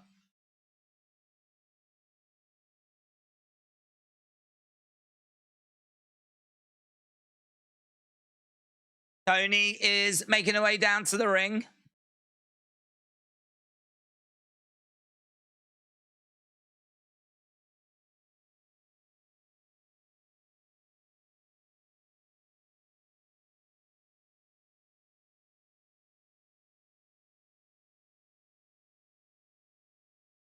Okay.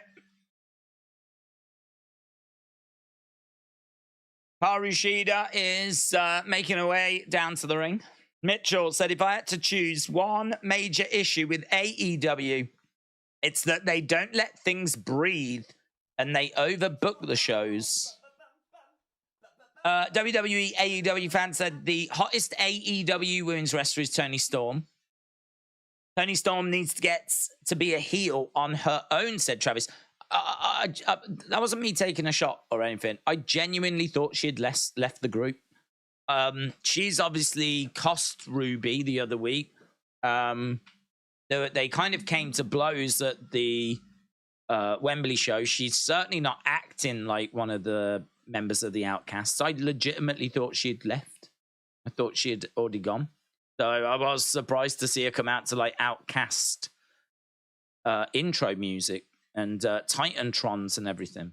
I swear we've already changed that. I'm sure I've seen different Titantron for her. I'm sure I have. Here's Dr. Britt Baker, the role model, DMD.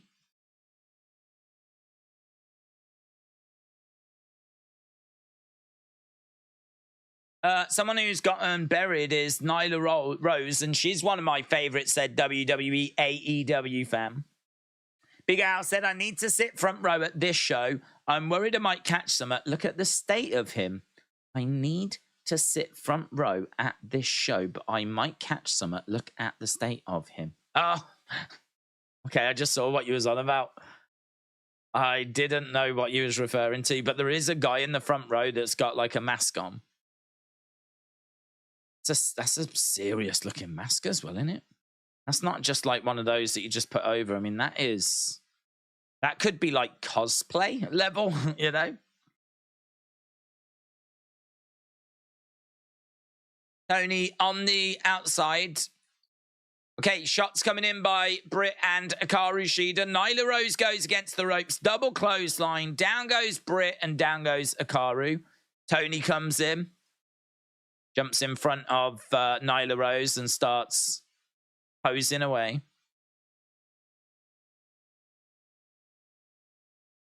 Shida comes in, starts throwing in some shots. Tony goes down in the corner.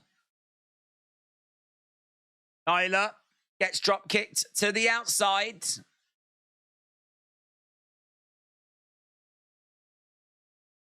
Karu is having a word with Britt. Britt is having words back. Tony pushes. There's a lot of just spots. We just saw Britt get pushed to the outside so that she could land on Nyla and Marina Shafir. Now that means we've got all the women on the outside so that they can all be jumped on top of by Hikaru Shida.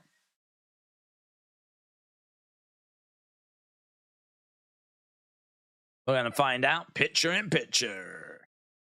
I honestly think the AEW women's division is better and more athletic and maybe better booked than the men now. It's the same rhetoric with the men all the time, said Defcon Prime.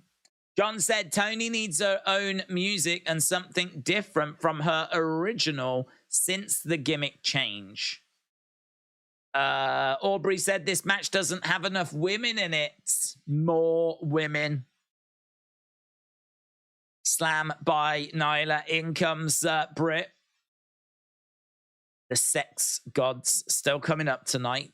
Hangman versus Brian Cage. Page versus Cage. That's coming up tonight. Against the ropes goes, Sling Blade there by Britt Baker. Darby Allin and Nick Wayne is taking on Daddy Magic and Cool Hand. And we've also got Roderick Strong taking on Samoa Joe. That's the world title eliminator final. When I see Nyla Rose, I can't help but think of that fan sign. Actually, I don't know the fan sign you're referring to. Justin said, Women of Wrestling is way better than AEW's women's division and half the men's division. Boomer said, this match needs more Dana Brooke. Gerald said, Shida's punches are only in picture. Thank you.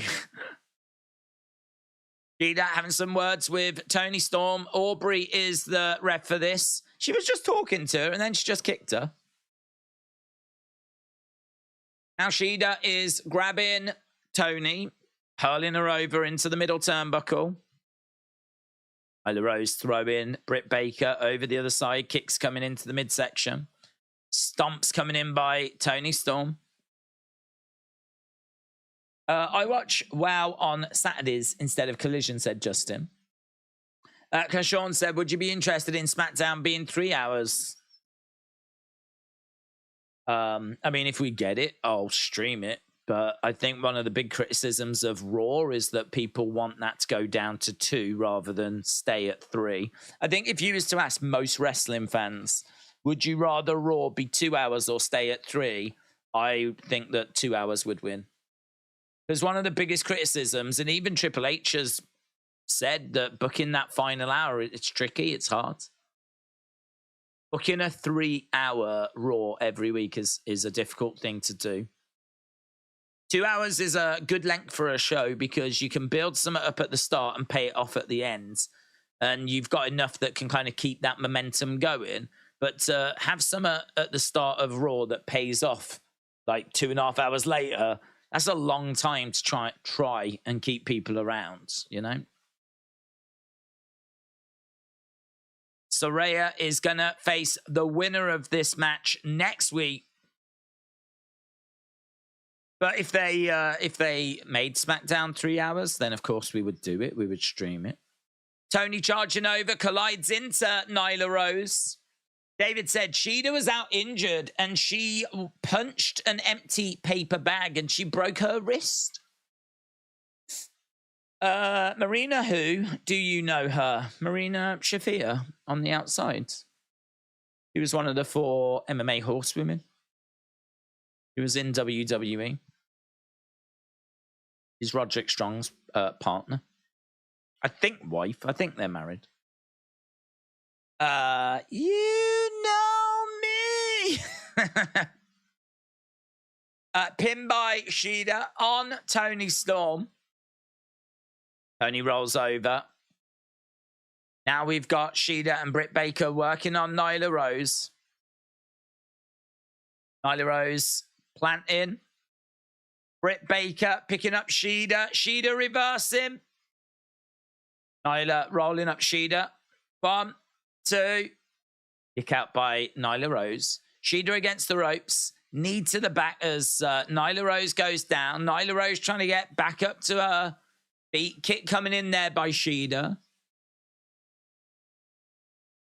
1, 2. Britt Baker makes the save as Shida was looking for the pin.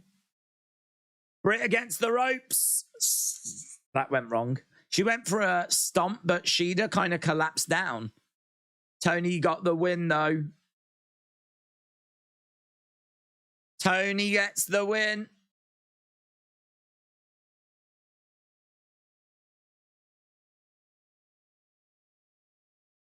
Toni Storm gets the win. And, I mean, in all fairness, that's the match that I wanted to see.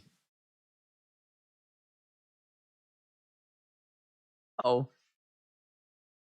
Her former partner, her former friend. So she's not in the Outcasts.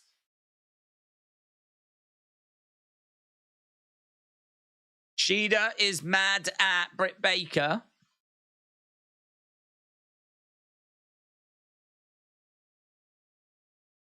Britt. I'm loving Tony. Tony in the entrance, like, doing all of this. We're going back to the ring and there's just loads of drama happening. And we just keep cutting back to the entranceway and Tony's still like...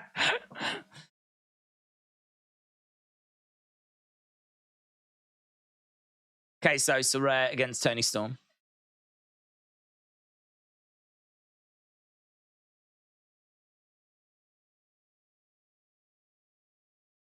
Couldn't be prouder.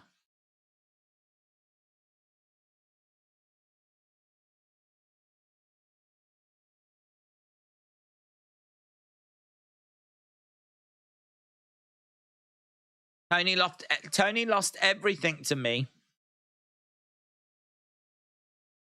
She lost her mind. She's crazy.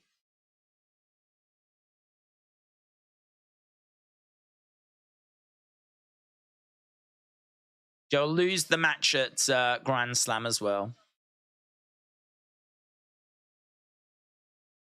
That's it, thank you.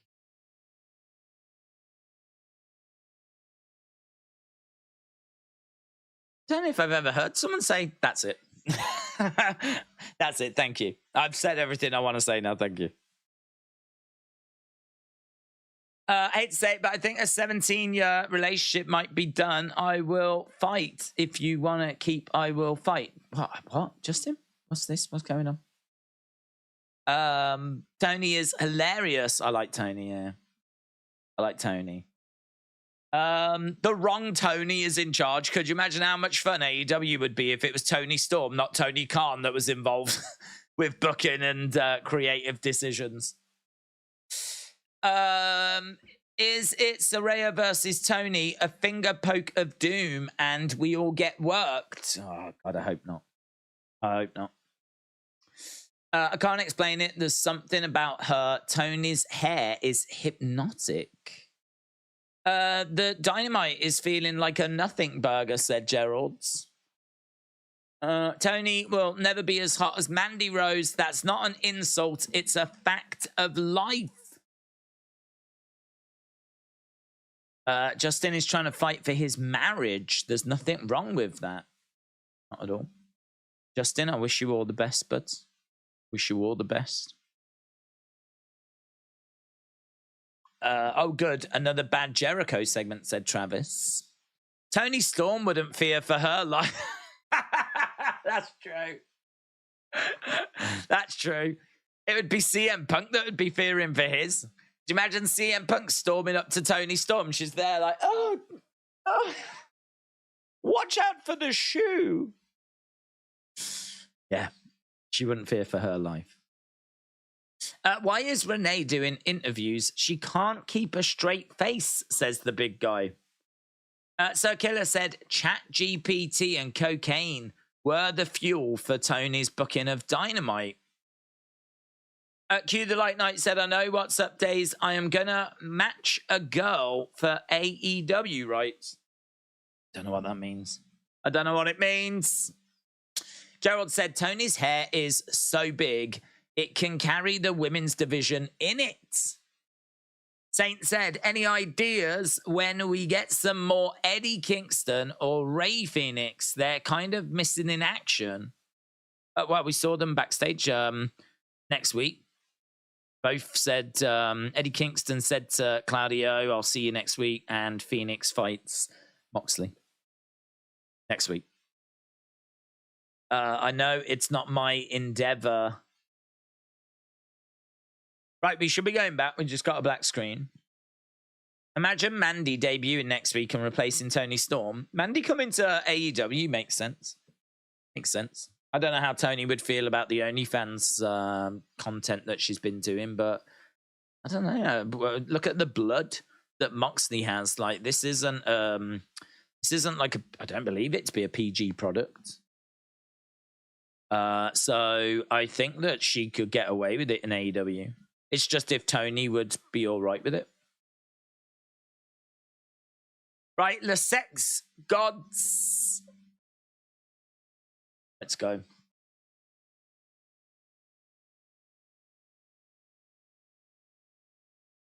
Right. Sammy and Chris making their way down to the ring. The sex gods on the screen, flames shooting up. CM Punk, I will work with children. Tony Storm chucks a shoe at Punk and then treats the real world title like a poodle. I mean, that's where the money is. Right there. Right there. Chip Freshly said Tony would fling a shoe at Punk and Ace would throw a chair and try and bite Kenny again. Find a way of getting cameras on it and it's going to do big ratings. Right, the sex gods are in the ring. Sign in the crowd says, I miss Peter Avalon. And I can only imagine it's Peter Avalon that's holding that sign. The sucks god, said David. Nice. Oh, the sucks gods.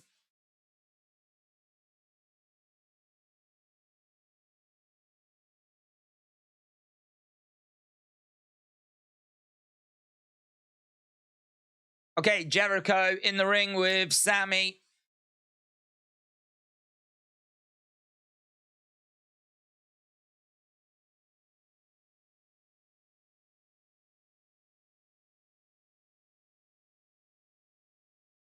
Jericho. Oh, is it? Is it? I didn't know this. Was this announced last week?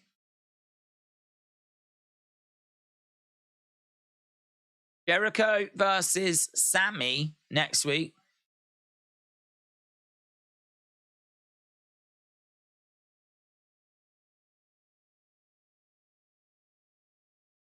We wanted to remind you of some of the great memories. So we're going to see a video package looking at the history, the relationship of Sammy and Jericho.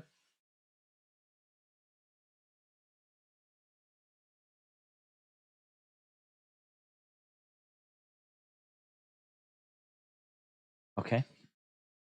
The first rule about Butt Club is don't talk about Butt Club. I just want to give a special thanks to Sidewalks for keeping me off the streets, said Justin. Gerald said, wait, what's that? That's how they're going to set the match up? You got to be kidding. Was this mentioned last week? Serious question. Have I missed this? Because these two aren't on Collision. So where was this match come from? Trying to remember what happened last week.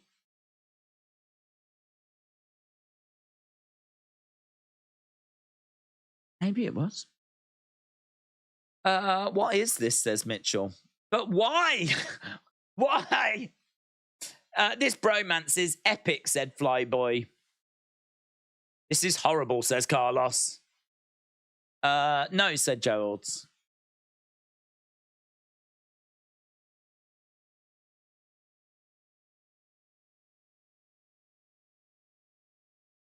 Sammy said he's got a confession. He doesn't know the lyrics to Judas.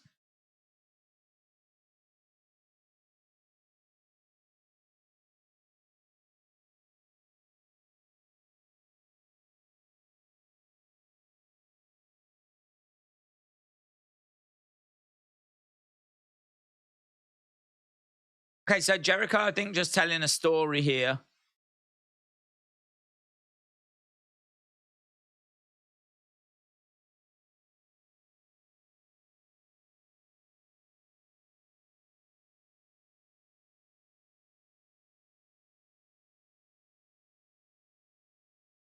I wasn't blown away by the giant panda you wore on your heads.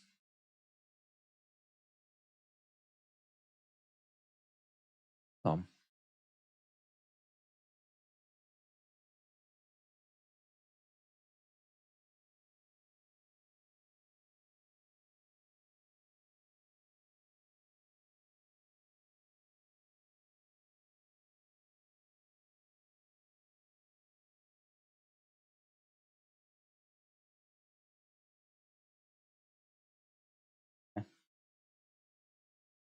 Yeah, so Jericho just said that I'll tell you what I was doing.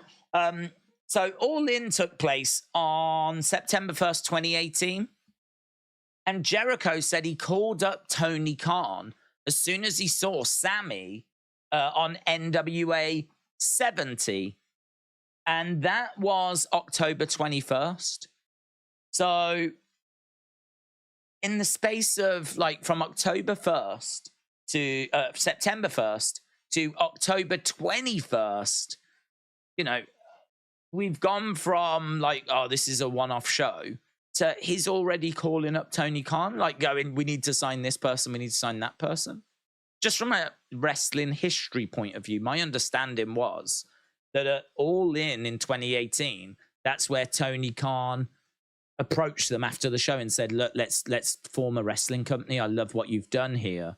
And that got the ball rolling. It's just sort of crazy to think that like a month and 20 days later, Jericho's picking up the phone going, I've just seen this kid, Tony. We need to sign him to this new company. That's just a month and 20 days later.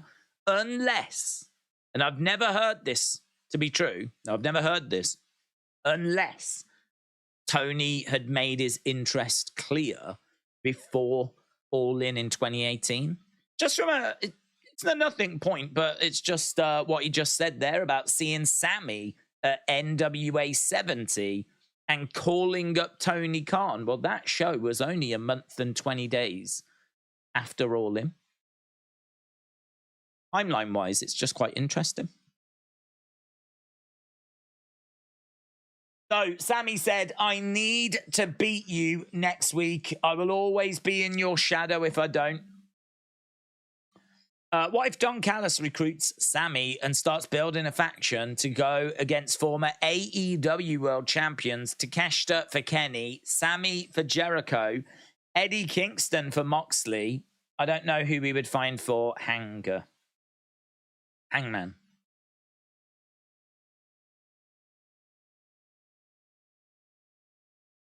I don't mind that. Chip Freshly, I don't mind that.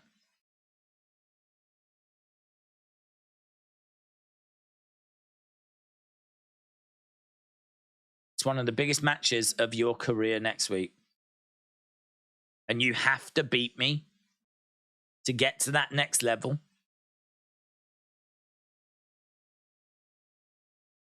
But to beat Chris Jericho, you're going to need to be the best Sammy Guevara you have ever been. I don't mind this segment, you know.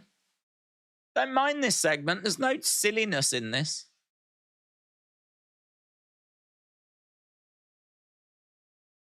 I don't think you're ready to beat me yet, says Jericho.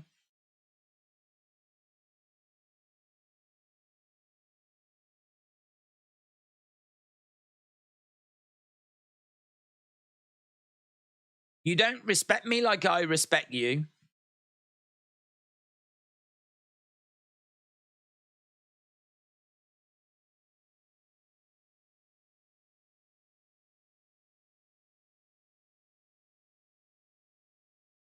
So he said, not the 2018 me or the me with the panda on my head. This version of me, the man in front of you, I will beat you. Says we'll win some tag team titles as well. Puts his hand out. Jericho pulls Sammy in. I thought they were going to kiss, you know. Really close to a kiss.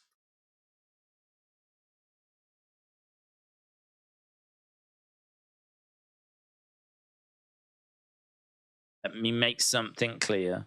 I don't mind this segment, you know. I'll give you the match of your life next week. I will not go easy. I'm going to beat the living hell out of you.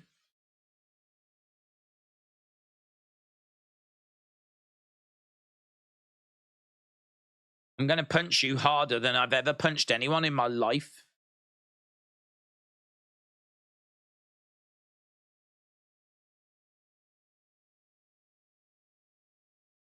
Sammy says he wouldn't want it any other way. Yeah, do you know what? I ain't really got anything bad to say about that at all. I haven't got anything bad to say about it. There was no silliness. There was no tomfoolery. It was just a good, honest promo saying that Sammy needs to beat Chris because Sammy's been in Chris's shadow for a long time. If he wants to step out of that shadow, you know, he's got to beat him. If he ain't going to do it now, when's he going to be doing it? And Jericho saying you're going to need to bring your best and really laying the table. And it does make me think, you know, what's going to happen? Is someone going to turn on someone? Does Sammy turn on Jericho? Does Jericho turn on Sammy? Does one of them win clean? Yeah. Fine. Beating Jericho is like beating Miz, said Gerald. It means you're not a jobber, but that's about it, says Gerald. Next week's looking big. Saraya versus Tony and Sammy Jericho, said Flyboy. That is true, actually. That both of those matches I'm up for seeing. I really like what Tony Storm's doing. So her against Saraya. And that match, I mean, if I missed it, it wouldn't be the end of the world. But that segment definitely made me a bit more hype for it. Definitely. Right, we're backstage with Adam Cole and MJF.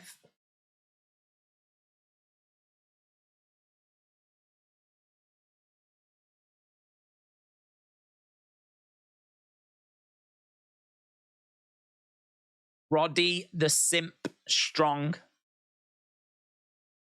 You're faking that neck injury.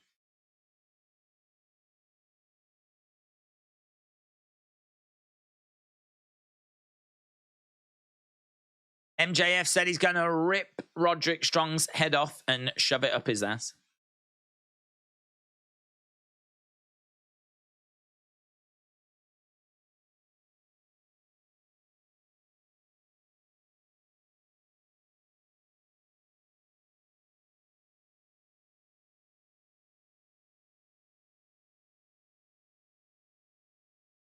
MJF said he learned from a young age, it's not the size of the dog in the fight, it's the fight in the dog.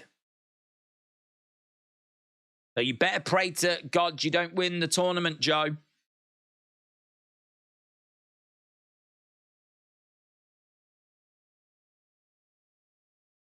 I promise, on my life, if you wrestle me, I will choke you out.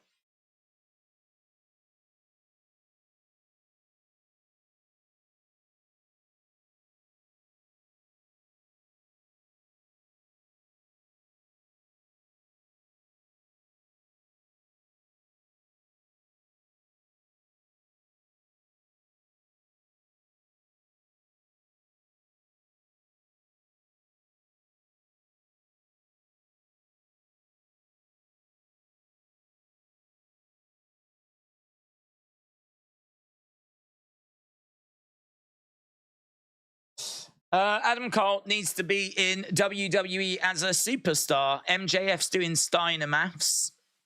Big Al said, days level maths. Maths King said Flyboy. John said, it's a triple threat match for the world title at Grand Slam. The main event will end in some stupid double DQ. Big Al said, MJF is great. Steiner maths always works, says Erase Your Mind. Here is Brian Cage. Carlos said, WWE don't want MJF, is too small. Juan said, how come Jericho only wrestles on Dynamite and not Rampage? Does anyone know if he wrestles on Rampage? How would anyone know? I legit don't even know what numbers Rampage is getting now. Is it like 300,000 or is it fallen below that? What did the last Rampage get?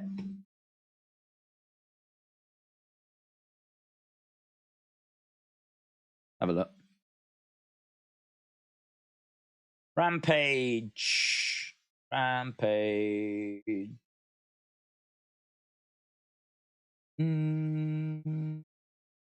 Rampage rating.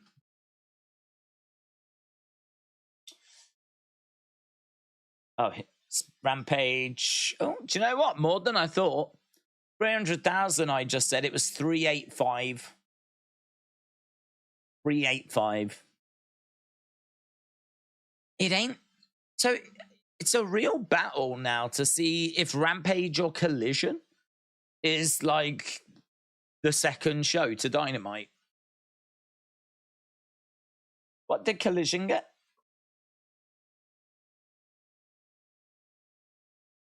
E85.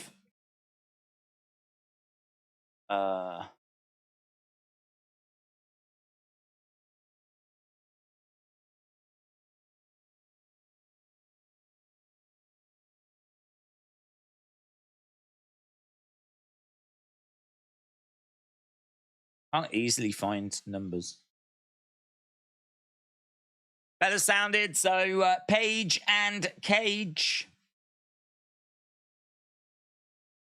Anyone know last week's Collision number? Oh, why don't I just go to WrestleNomics? They'll know. They'll know. 850 NXT.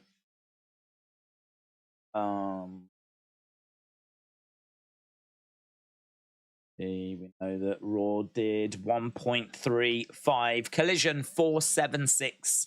476 for Collision. Do they report? Well, 476 Collision, 385 Rampage last week.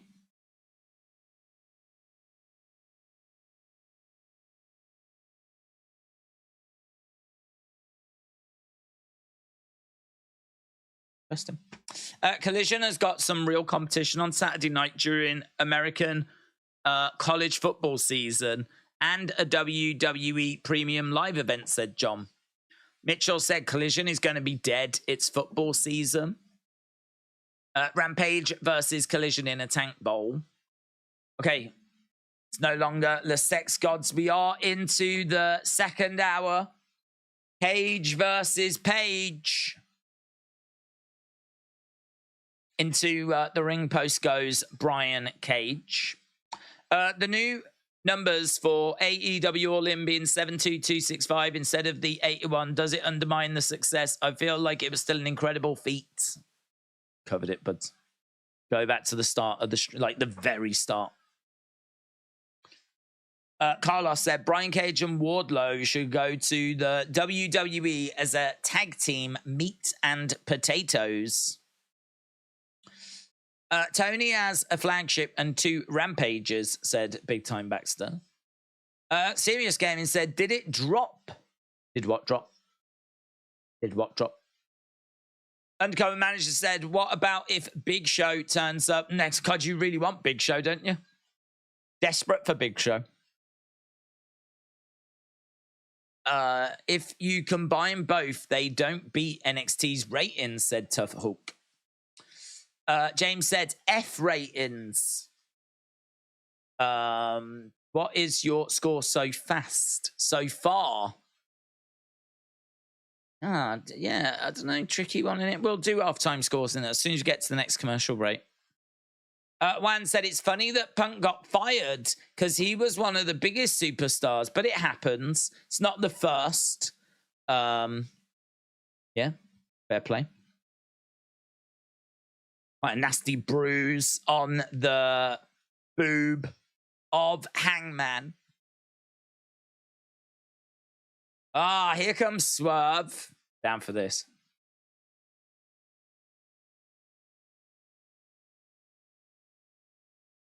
Is Swerve making his way down?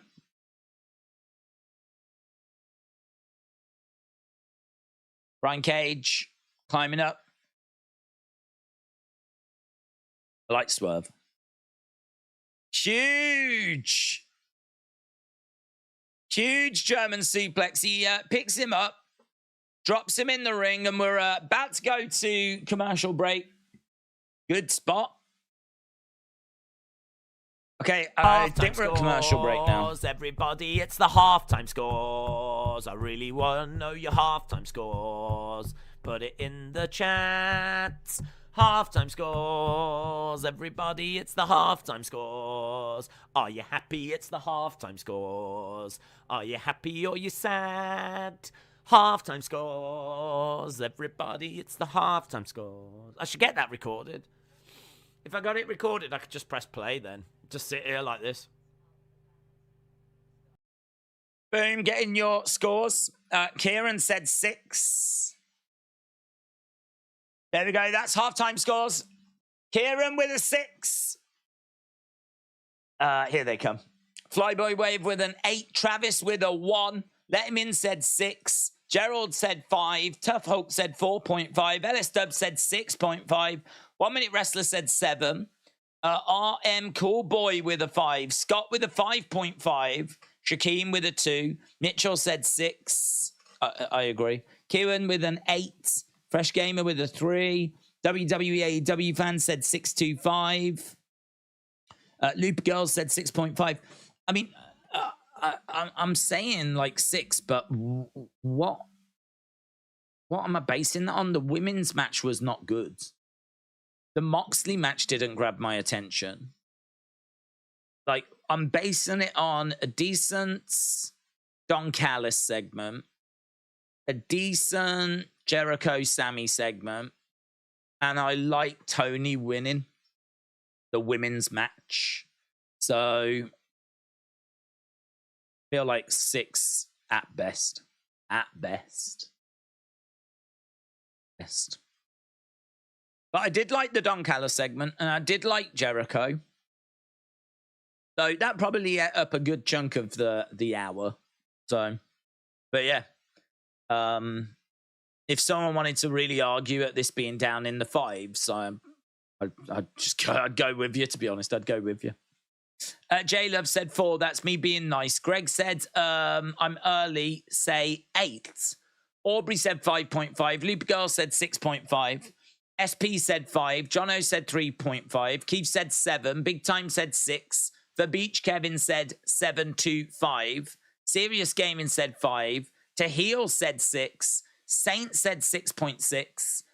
Jeremy said the people that say F ratings don't understand the importance of advertising dollars.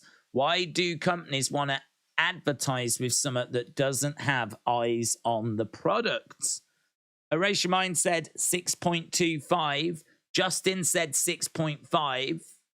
What wrestling figures are the rarest to collect? The rarest? Probably I think is it Poppy? Popy, like the early 1980s one. I think that's actually got Hulk Hogan's very first figure, which I know goes for a lot of money. And I think that series is regarded as the first figure series. I believe that's where it started. I think actually going back in Japan, they might have had some that predate that as well. But I think the first ones in America might have been the LJNs. But the ones that predate the Poppy line, I think it's debatable as to whether you would class them as figures. So I think the Poppy line are like the old ones. If you want to specifically talk WWE, then I wouldn't say there's a series. I would say that there's figures dotted throughout. It's not like LJN, that series overall is like worth a lot more than, say, getting all the Hasbros. So I wouldn't say there was like a series. There's just figures, individual figures dotted throughout. But I'm sure it's Poppy that were like classed as the... I want to double check that now. POPY figures. Those are the ones I'm thinking of.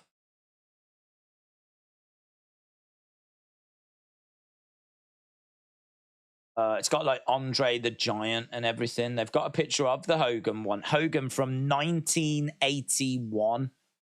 So these predate the LJN.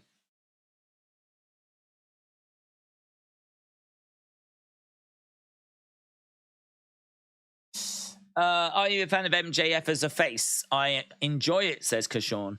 Not for me. I think he's a heel. He's someone that's... I just think he's devious. He's someone that will always look to cheat to get an advantage. I don't buy his relationship with Adam Cole. It's a storyline that I'm not massively engaged with. So I can't say it's landing for me. I think MJF is very talented. He's great promo. He's got great delivery. We did talk last week. I do feel sorry for him. I feel like he has like 5 minutes of content, which he has to stretch out to like 20 minutes because he's such a ratings draw.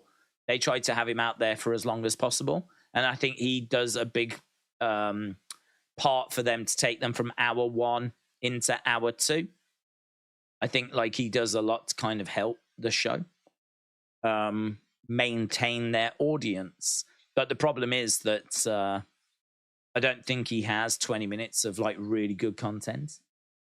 So I feel a bit sorry for him. I think he's being really stretched and being leaned on a lot. But you're going to get that.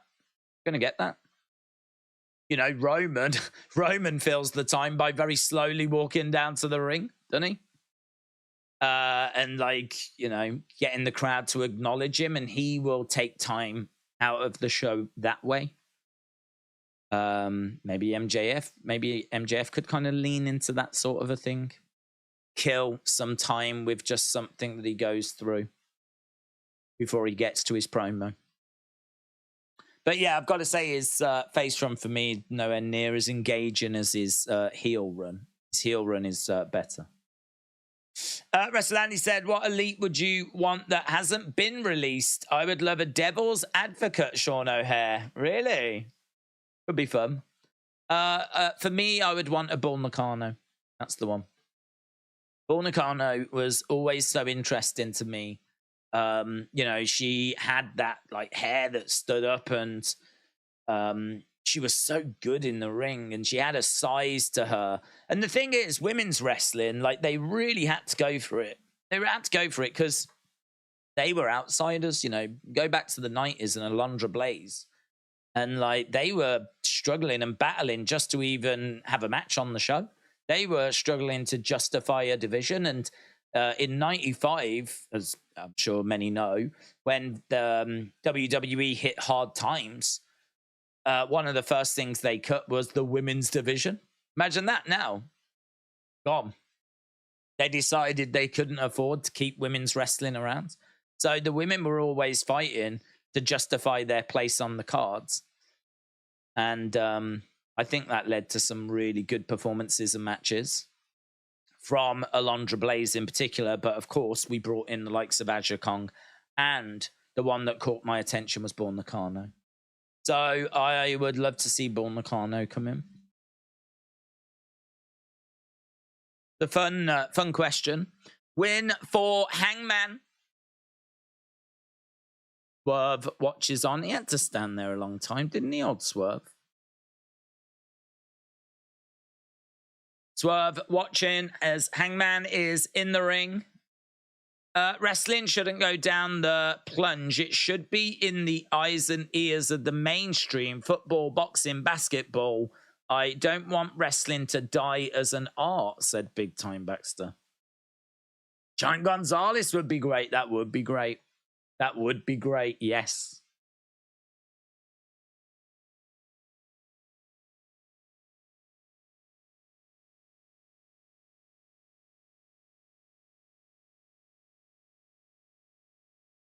What passion, what drive, as you just stand at the top of the ramp.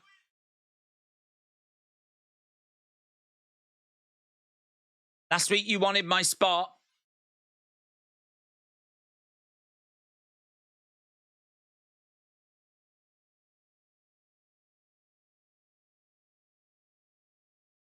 Last week I thought you had balls.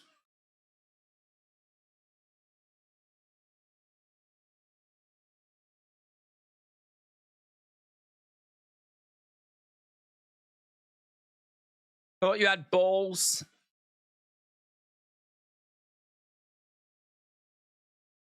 Did he say, but you're just keeping him in Prince Nana's burger? I didn't quite get what he said.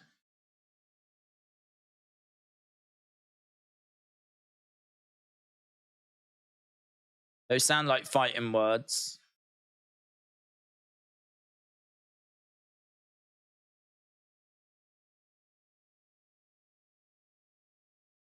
If you think this thing between you and me is going to be sorted tonight, you must be more stupid than the Cincinnati education system.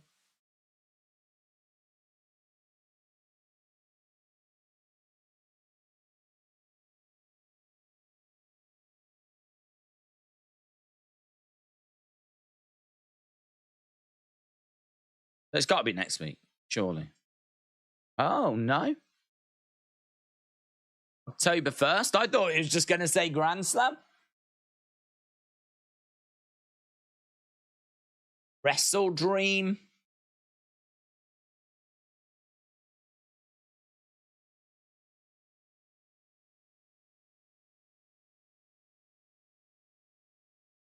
Swerve, Hangman, Wrestle Dream. Brian Cage attacks Hangman from behind.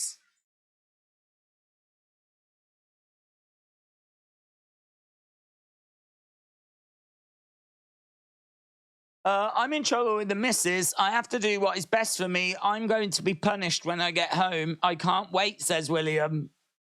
Let's go. Prince Nana is dancing in the ring. Here's the Bucks.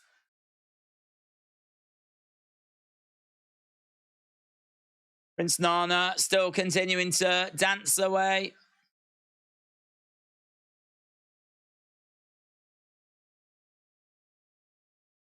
Double super kick. Prince Nana goes down.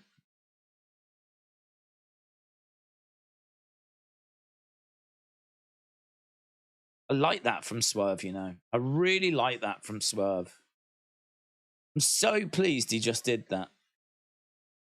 In that kind of moment where you've got like someone being super kicked like Prince Nana. Prince Nana's doing the dance, right? And he's being all silly and everything. And he gets super kicks, right? And you just cut back to Swerve. Swerve, he's got the jacket on. He's just standing and staring. He's not like looking like nonchalant. It's not like he doesn't care. He's just taking it in, reading the situation. He's just looking like a boss, to be honest. It just cuts back to him and it's just like, he can tell he's lost the battle, but he's clearly not lost the war. And so he's just looking at what's happened and taking it in, and we can fix this. Like, it still makes it seem like he's in control. Even though, like, Brian Cage has been dealt with, Prince Nana's been dealt with, he's still standing there looking like, might be a bit trickier than I thought, but we can fix this. I really like it.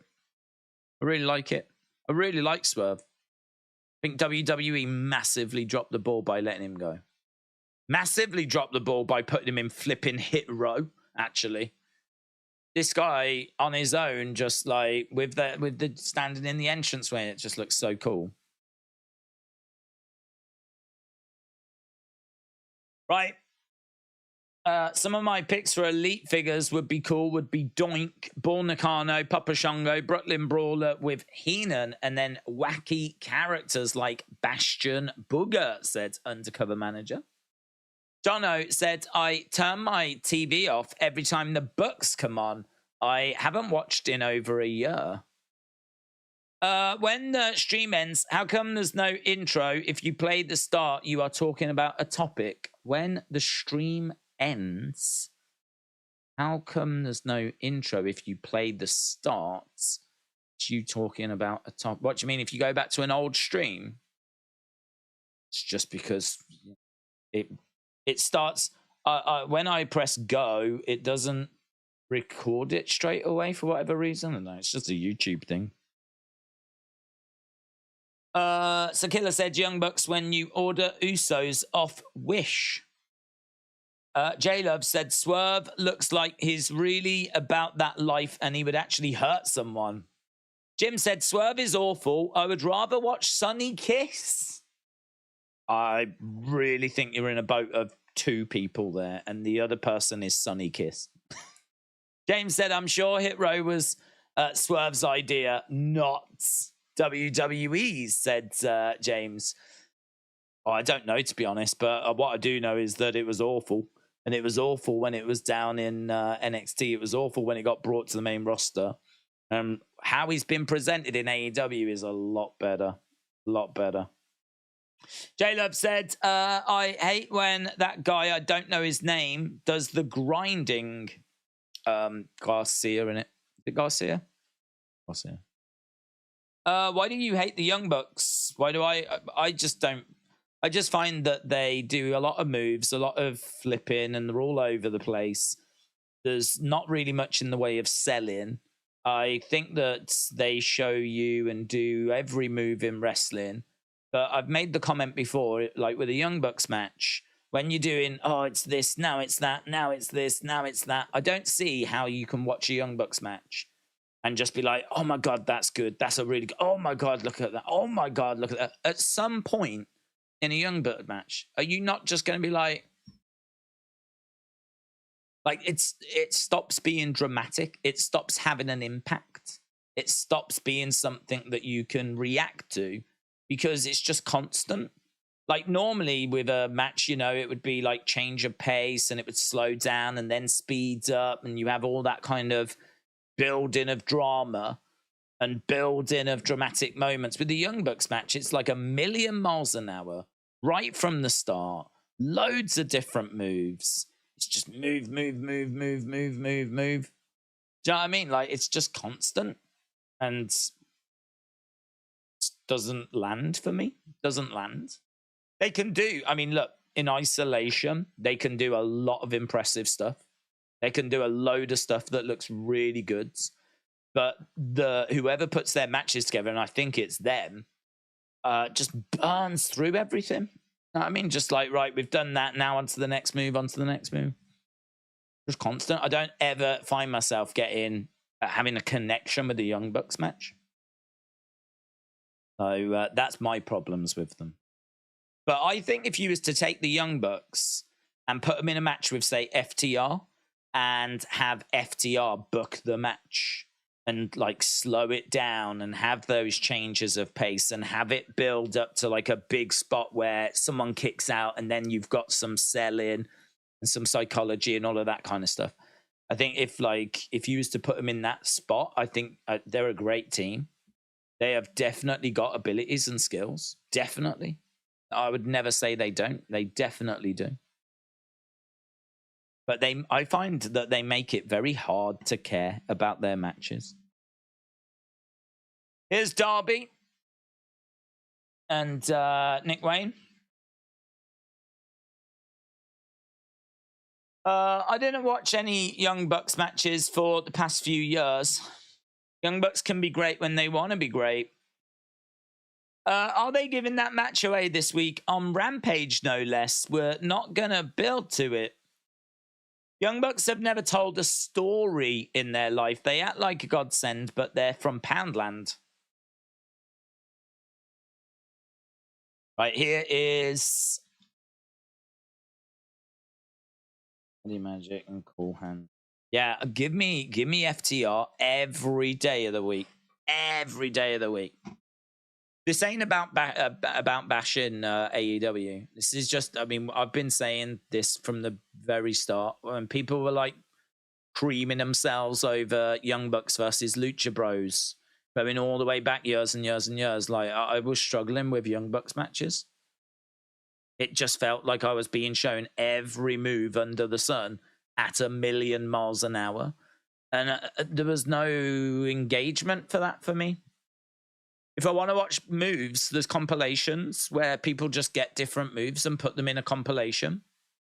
If I want to watch that, I can just watch one of those compilations. What I'm looking for is that story, that journey, that digging deep. You know, close pinfall, you know, shoulder up. Oh my God. Are they, you know, look at MJF, Adam Cole. You know, very simple stuff, just getting over that double clothesline. But once they hit it, place went bananas, man.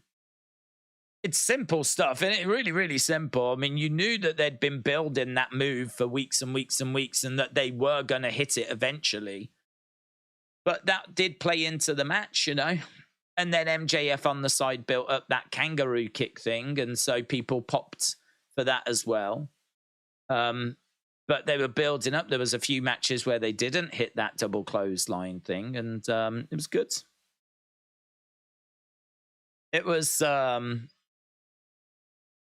know, compared to the Bucks, which, as we said, they just do like loads of moves. You know, the fact that MJF, Adam Cole can get over a double clothesline when the Bucks are giving away all this stuff in their matches. It's like the whole reverse Rana not being sold properly. I find that so frustrating. Because how are you meant to get over moves if even something as impressive as a reverse Rana people just kick out of? That whole side of wrestling, I think's really struggled in recent years.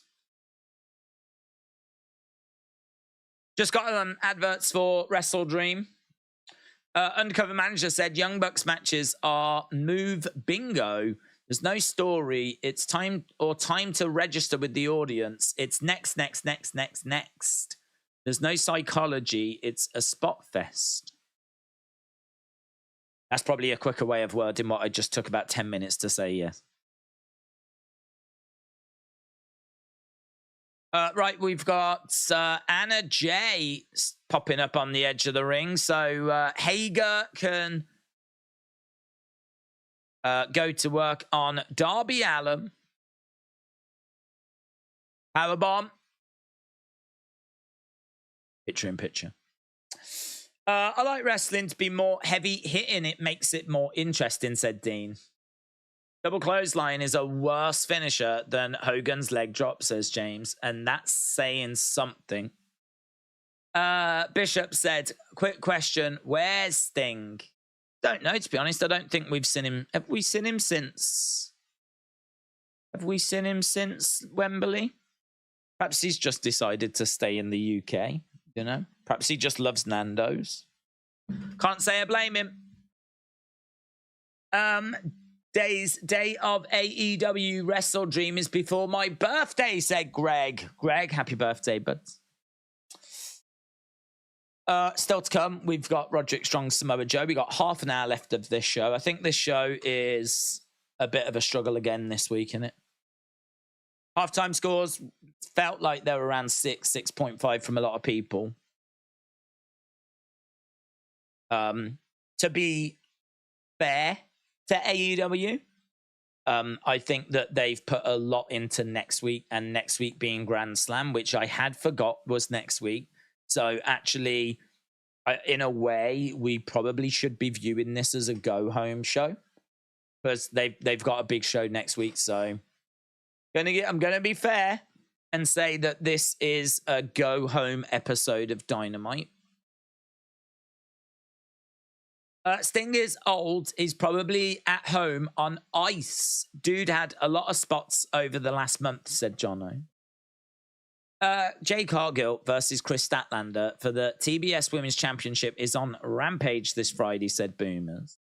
Aubrey said, you do enjoy Young Bucks, enjoy them. If you do enjoy Young Bucks, enjoy them now. I can't imagine their matches when they're old and slow. Do you know the irony is that when they become old and slow and they have to slow things down and genuinely are selling moves because they are genuinely in pain, I reckon their matches will be better. If they're forced to slow down and they actually are hurting during the match, and so they're actually like, I think I'll be there going, no, this is really good. This is really good, you know. So I can't wait for 5 years' time. We're going to enter the Young Bucks golden period.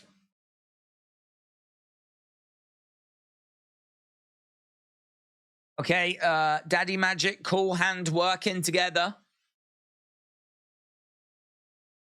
Are we at... Oh, we was. I was going to say, are we at commercial break? All a bit quiet. I saw a picture for tonight, and it's a really empty arena, said Tommy. Christian and Luchasaurus are over on commentary. I love Vince. I don't care what Triple H and others say about him. What has Triple H said about Vince? I'd love to know that. What has Triple H said about Vince McMahon that's been negative? Considering that's his father-in-law, I'd love to know. If he has come out and said some stuff, that could be fun. That's even if AEW is still around in 5 years, said James. Well, true. But I think whilst Tony is enjoying being a wrestling promoter, as long as he can continue to, as long as they don't lose TV in their next TV negotiations, I think Tony will probably continue, even if it means just losing a little bit of money.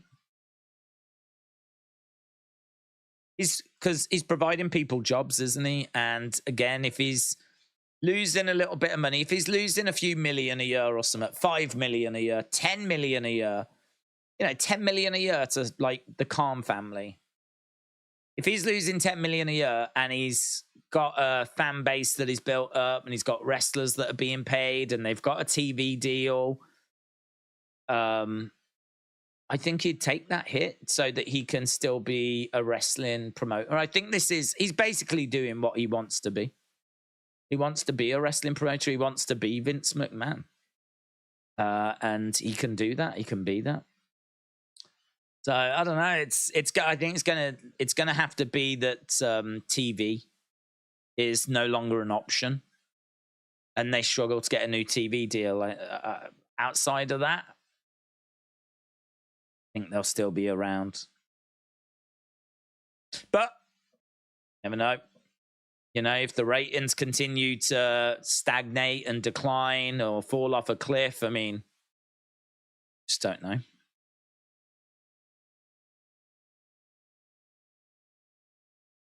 Nick Wayne and Darby Allin pick up the win. Sakila said Tony will burn his family inheritance just to be in a war with WWE. Do you think NXT beats AEW in the ratings tonight, said Tommy. Yes. I'm going to say yes. I'm going to say yes. I don't know that there's been anything advertised for AEW this week that's really going to bring people in. And I think they tend to do about 850 anyway. What, you know, are people going to tune in to see Samoa Joe versus Roderick Strong?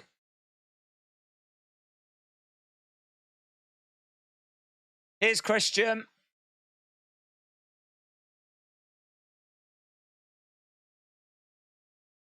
Your mom doesn't post enough bikini pictures. I sent her a special request on the side.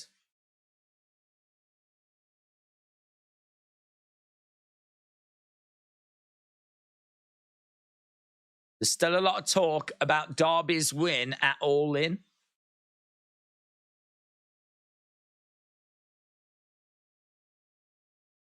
Embarrassing. Not losing to the Cleveland Browns, embarrassing. So I'm guessing that the home sports team did exactly that.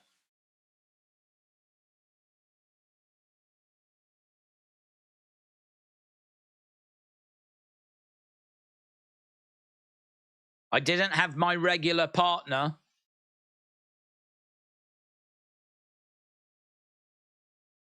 Next week, Darby, Sting, Christian, and Luchasaurus. So Christian said next week, him and Luchasaurus taking on Darby and Sting. So Sting next week.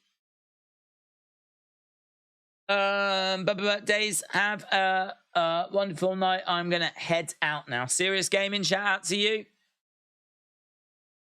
The Acclaimed in action on Friday. Christopher Daniels and Matt Sydal in action. Rampage has also got Lucha Bros, Hardys, Butcher, Blade, Jeff Jarrett. Collision has got Danielson and Claudio taking on Big Bill and Ricky Starks. FTR versus Iron Savages. Grand Slam next week. John Moxley against Ray Phoenix. Soraya versus Tony Storm. Claudio versus Eddie Kingston. Chris Jericho against Sammy Guevara.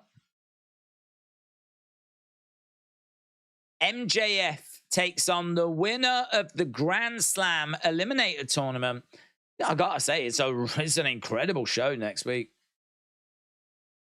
Really strong. Swerve against Hangman at Wrestle Dream. I mean, that's the one, innit? Danielson versus Zack Sabre. Dream match. Finally getting that match. Danielson against Zack Sabre Jr.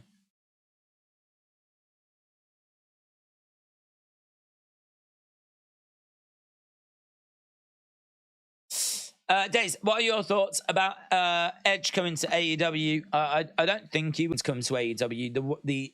The angle that we were looking at it from was, would Edge turn his back on WWE that he's been with, you know, for all these years and everything? A report then came out that Edge and WWE couldn't quite agree a contract extension. And Edge was trying to weigh up as to whether he should sign it or not. And then news has come out today that Edge has been removed from the WWE internal roster. But I don't know if that's true. I I mean, I still don't know if it was true about him and WWE, like not negotiating. Like apparently WWE turned down contracts, like offer or whatever. They didn't want to extend. But my understanding, I mean, we said before, like with contract negotiations, there might be these kinds of back and forths. It doesn't mean the deal was completely dead. It just means that Edge asked for something that WWE turned down. And Edge came out and made it very clear that he had a contract extension that WWE had sent over, waiting for him to sign. What I never figured out though is was that a contract extension that he had looked at and thought, I ain't signing that. That's not what I've asked for. Or was it something that they had worked on and Edge was just thinking about, shouldn't I? I don't know. I mean, it was never really made clear as to how strong that contract extension was. And so, yeah, I don't know. I don't know what the truth is on all of that. Obviously, we only ever get snippets. But at no point did I think that Edge would walk away from WWE because he was done with WWE and he wanted to go to AEW. The only seed of doubt that's arrived since then is this news that Edge apparently wanted Summit and WWE turned it down. So, you know, if Edge is looking for something particular, specific, I don't know what it is, and AEW can provide that and WWE can't, well, that makes things a bit more interesting now. That certainly moves the conversation along. But I still don't expect him to go to AEW. I still haven't changed my position on it. I still don't expect him to go. So my answer would be no. But that's kind of the back and forth that we're playing around with at the moment. And the news today was that he was removed from the internal roster. Edge should retire in WWE at Mania, not in AEW, said James. Ellis Stubbs said the most positive thing to come out of tonight has been the matches that have been made. I'm here for Grand Slam next week. That looks solid. Wrestle Dream is also shaping up to up well. I love Swerve and Paige. Matthew said, what about an All Japan match? Asuka, Kairi versus Io and Xia Li. I didn't know Xia Li had been in All Japan. I don't mind that at all. Not doing anything with Xia Li, are we? Here we go. Main event. Roderick Strong versus Samoa Joe. Aubrey said it's a bad time for someone like Edge. It's hard to re-sign someone during a merger. William said, I've got a point. What's your point, buds? We answered that one. This match should be great, said Mitchell. Here's Roderick Strong. Jim said, maybe Edge going to AEW is him wanting one more run with Christian as a tag team. I mean, I don't think so, but I'm not Edge, so I can't say that for certain. But I think Christian is so much better off with Edge not being around. So much better off. I mean, right now he's got a character. He's doing promos. He's not in anyone's shadow.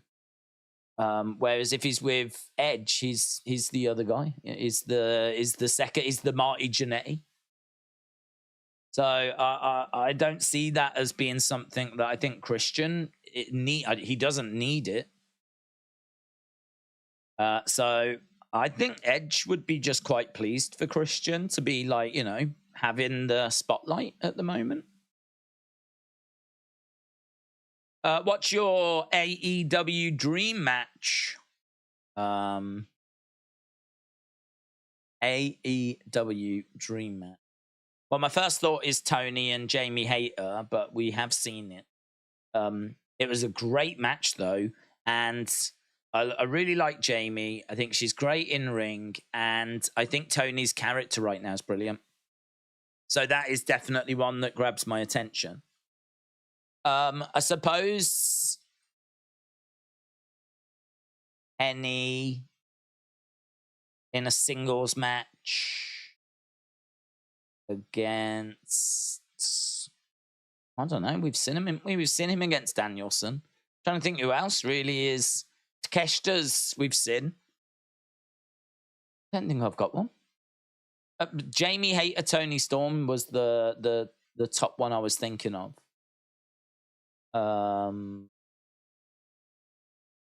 Can't say CM Punk versus Jungle Boy because CM Punk's not around anymore, but I would love to see that match. CM Punk, Jungle Boy, I'd love to see. Is there another team for FTR? I love FTR. Is there anyone for FTR to compete against? I like Swerve. MJF versus Swerve. Swerve wins the title. That would be my dream match. MJF versus Swerve and New. So I'd take that. Yeah, I like Swerve. I like Swerve a lot. I like Jamie Hayter. I like Danielson. I like Omega. I like FTR. I really like Swerve. I like Christian. I think Christian's doing some good work at the moment. I like Samoa Joe as well. So yeah, I'd be like a combination of those. But there's a good chunk of those that we've already seen compete against each other. Jim said, I don't think Christian ceased being in Edge's shadow the moment he became NWA World Champion. James said, I'd have to disagree with that, Jim. I think that him being NWA World Champion was seen by, very few people because it was in TNA. And TNA's ratings were good, healthy, but nowhere near the numbers of WWE. And I think that if ever Edge and Christian are on screen next to each other, I think Christian is the Marty Jannetty. In WWE, he just doesn't have the same level of achievement of Edge. If Christian was to come back to WWE, he wouldn't have had the run that Edge has just had. WWE just have never booked him that strong. So I think to WWE fans, he sadly is in Edge's shadow. He is the Marty Jannetty. Maybe not to all fans, though. And, certainly if you're someone that watches TNA, perhaps your perception of Christian changed when he became NWA champion, but that did nothing to change my perception of him. And I don't think it changed the perception of WWE fans because I just don't think that a lot of WWE fans watched TNA.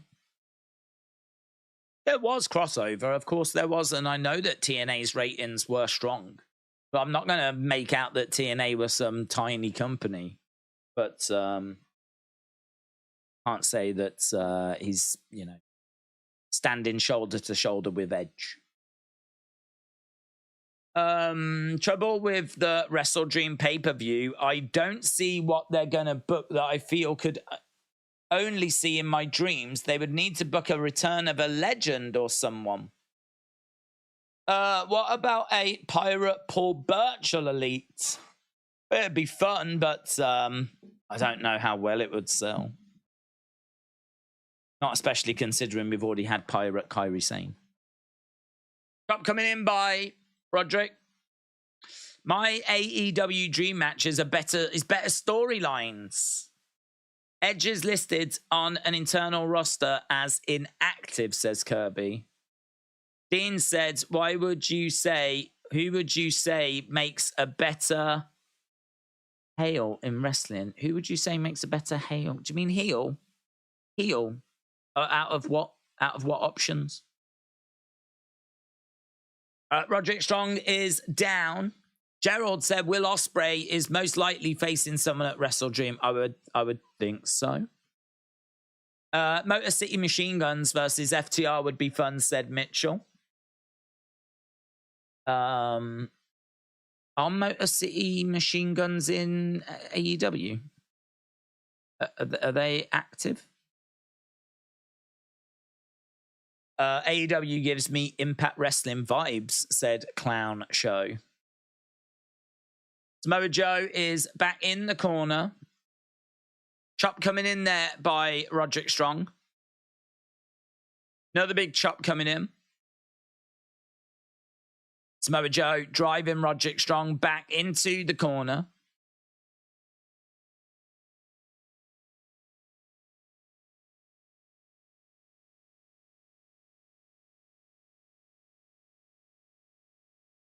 It coming in there by Joe. Roderick Strong still over in the corner. Elbow coming in by Joe. So Joe in control. Do you think Christian will return to WWE? I don't think so. I mean, I think he's enjoying his time in AEW. I think he's got like a freedom. Whether Christian can make it to like AEW World Champion, I'm not sure, but I think that with the right booking, we could get him there. I sort of like this, you know, you've got Luchasaurus doing the dirty work for him, and then he comes out and talks, and then calls himself the champion and everything. Like, there's some good stuff that he's doing at the moment. He's a good talker. I enjoyed his feud with Jungle Boy. So, yeah, I don't know. I always thought that if he dressed in like sharp suits and looked really good and really presented himself as like a champion, like we could maybe get somewhere. But it sort of feels like, even though he's getting on TV a lot and doing a lot of stuff, sort of feels like they don't quite see him at that level. They're not really pitching him at that level. That could change. But at the moment, it feels like he is a mid-card talent. It's going to be, I think, hard for him to get above that.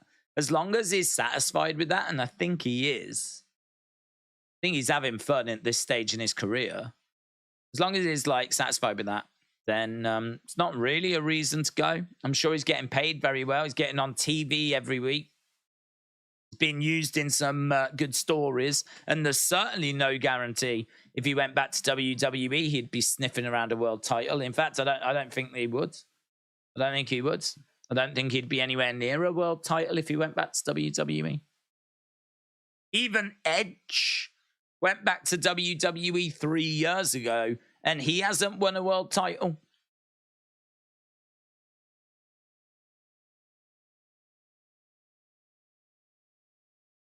Shots to the midsection by Joe.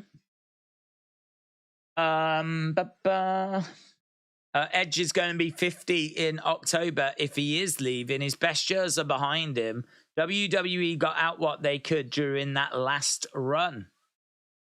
Shoulder up.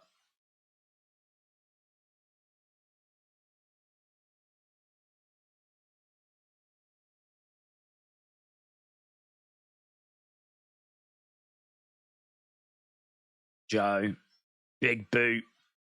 So, 10 minutes left in the show. Samoa Joe versus Roderick Strong. Winner is going to go on to face MJF. Shoulder up.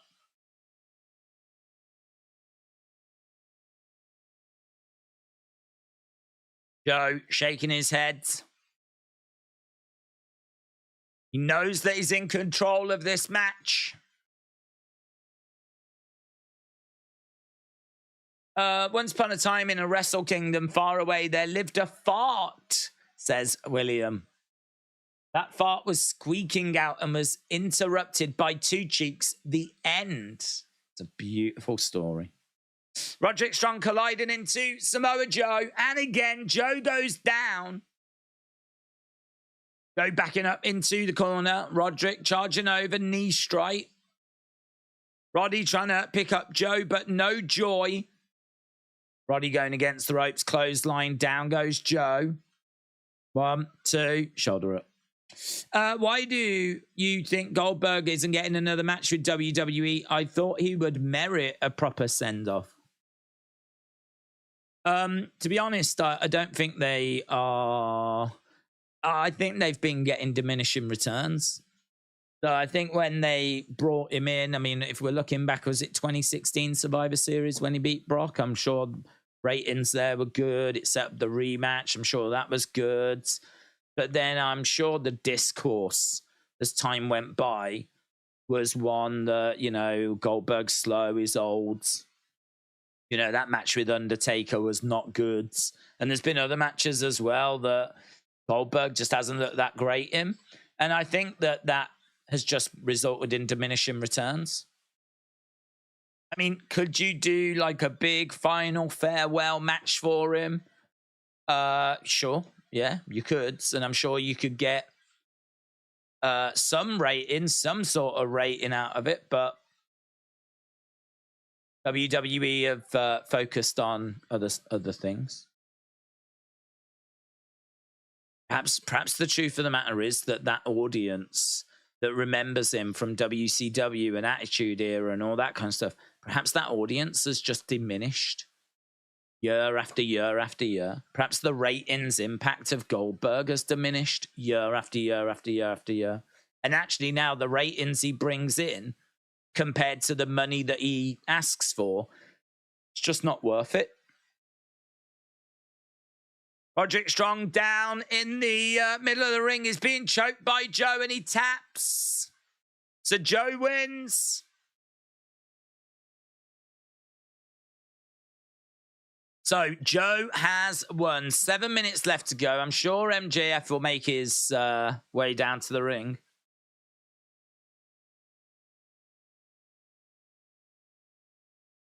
One week from tonight, MJF versus Samoa Joe.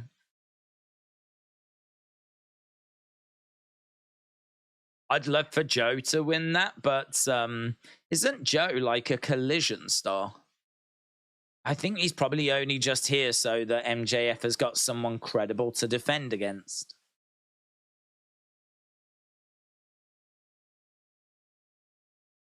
Oh, Max. Joe is going to say a few words.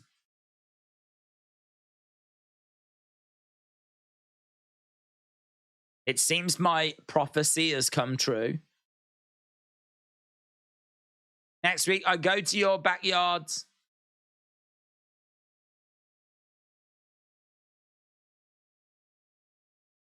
I'm going to beat you up. And take everything you have. It is a big show next week. No denying that. Big show. Going to take everything you have. So Samoa Joe steps out the ring. It is MJF, Samoa Joe next week. Crowd chanting for Joe as he makes his way up the entrance ramp.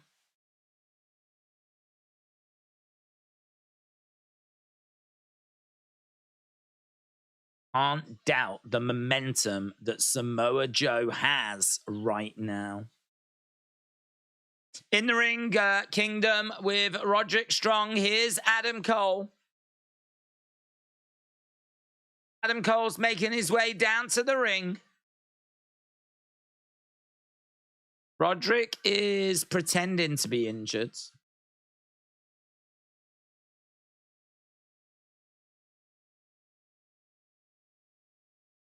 Kingdom are saying that this is to... They're saying this is Adam Cole's fault.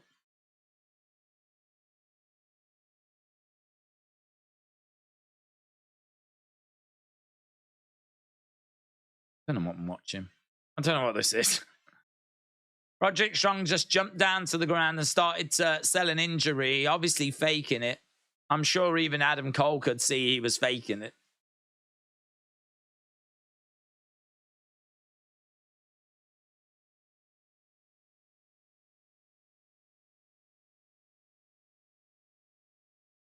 Okay, well, we've got... they're just making up random stories. The better storyline would have been Roderick Strong versus MJF or Adam Cole, said Eric. Roderick's been put on a stretcher.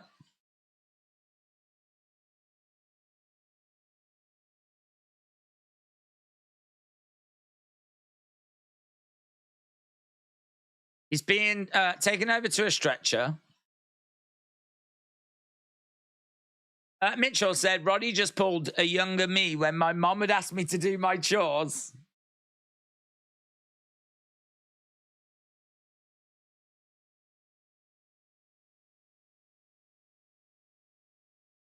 Adam,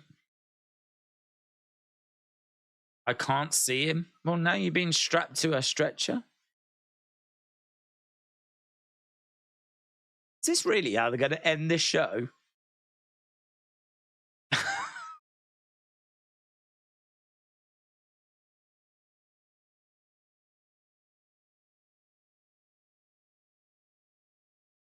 Roderick is being stretchered out. Kingdom are like, you can't come to the back. Adam Cole.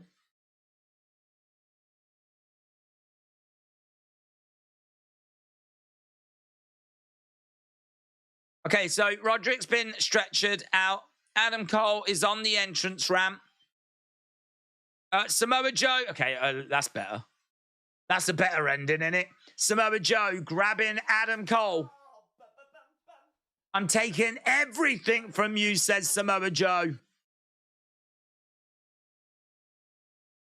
So there we go. Joe chokes out Adam Cole. There's Joe chance. Joe's a bad man, isn't he? Joe's a bad man. Joe is cool. It's cool. I sort of feel like if someone went, oh, you like wrestling? I'd be like, yeah, I like wrestling. And you go, here's the champ, and you show him Samoa Joe.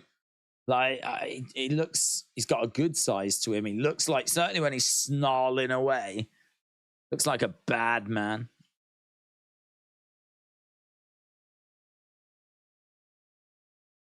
Yeah, I gotta say, I thought that nonsense with the stretcher was nonsense. But I did like Joe coming out and choking out Adam Cole and then saying, I'm taking everything from you. Do you remember when Big Show swung Rey Mysterio off the ring corner when he was on the stretcher? Sonny said, don't forget to check out my book, The Thoughts Within a Collection of Poems. Sonny, shout out to you. Do you guys know... That's it. I've got a heart in the way. Do you guys know Joe is from Samoa? Isn't he from... Is he from California? Joe is out of shape and he's boring. That's why he was released, said Carlos. AB said, are you surprised Danielson hasn't been used for Ring of Honor at least for a pay-per-view? I don't know. I don't know how they use him, Ring of Honor. I mean, their champions are like Samoa Joe and Claudio and whatever. So, I don't know. I sort of think they're using Ring of Honor not as like a developmental brand. I think they're using it as a legitimate brand. But I think it's more for people that we just don't really have much going on for in AEW. Samoa Joe, for the longest time, was nowhere near or around the title pictures. So we just needed something for him to do. I suppose the thing with Danielson is you can always find something for Danielson to do. So he doesn't need to go to Ring of Honor. Blackpool Combat Club or singles matches, or there's so much that Danielson can be a part of, you know. That is it. That is it. So you lot got it right in regards to the question of who was going to win. Let's do scores. We'll do them here.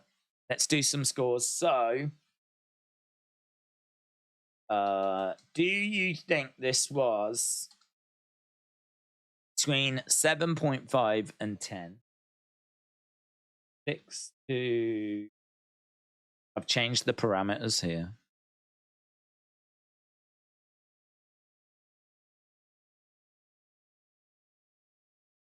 Think of a score. Think of a score out of 10. Okay. So what you just saw in those 2 hours, think of a score out of 10. And then when I put this poll up, click on the one that your score falls into. That's the best way to do it. I personally think this show struggled. I think that this is not a great episode of Dynamite at all, and I'd be very surprised if there'd be anyone that's going to make the argument this was a great episode of Dynamite. I'd be very surprised if anyone would make that argument. I think that you can sort of forgive AEW because a Grand Slam next week means that a lot of the big matches we've been building, they can't pay off this week. They've got to pay off next week. So in many ways, tonight is a go-home show. So that's fine. You know, I ain't hating on it. It's fine. It is what it is. But I do think that means that tonight's show was lacking. And so I think this isn't the strongest episode. So I've changed the parameters a little bit as a result. So feel free to put in your thoughts as to what you score this week's episode out of 10. I think having seen that and seen how the night has gone and what segments we got and what segments were being advertised, I think NXT beats Dynamite this week. I think NXT did 850. I think Dynamite will end up doing low 800,000. 820, 830, something like that. Might be that it does 875, you know? Might be that it just beats NXT.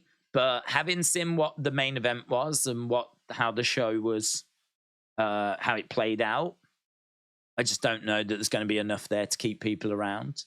So I think that we could be seeing a rare week where NXT is got a bigger rating than AEW. Jono said, "Does Ring of Honor have their own show?" Yeah, I believe it's behind a paywall. I believe it's on Honor Club or something where you have to pay each month. So, but yeah, there is a show. Hongdaz said, AEW hasn't been good for a long time. Let's be real. Reyes said 4. Jono said 3.5. Do you remember when Punk mocked WWE doing ticket specials? AEW got a ticket special for Grand Slam. Have they? What's the offer, James? Know what it is? Haven't heard about that. Wrestling Fan said the only good NXT match was the main event. Dude, come on. Come on. You're telling me that Ilya Dragunov match didn't bang? Come on.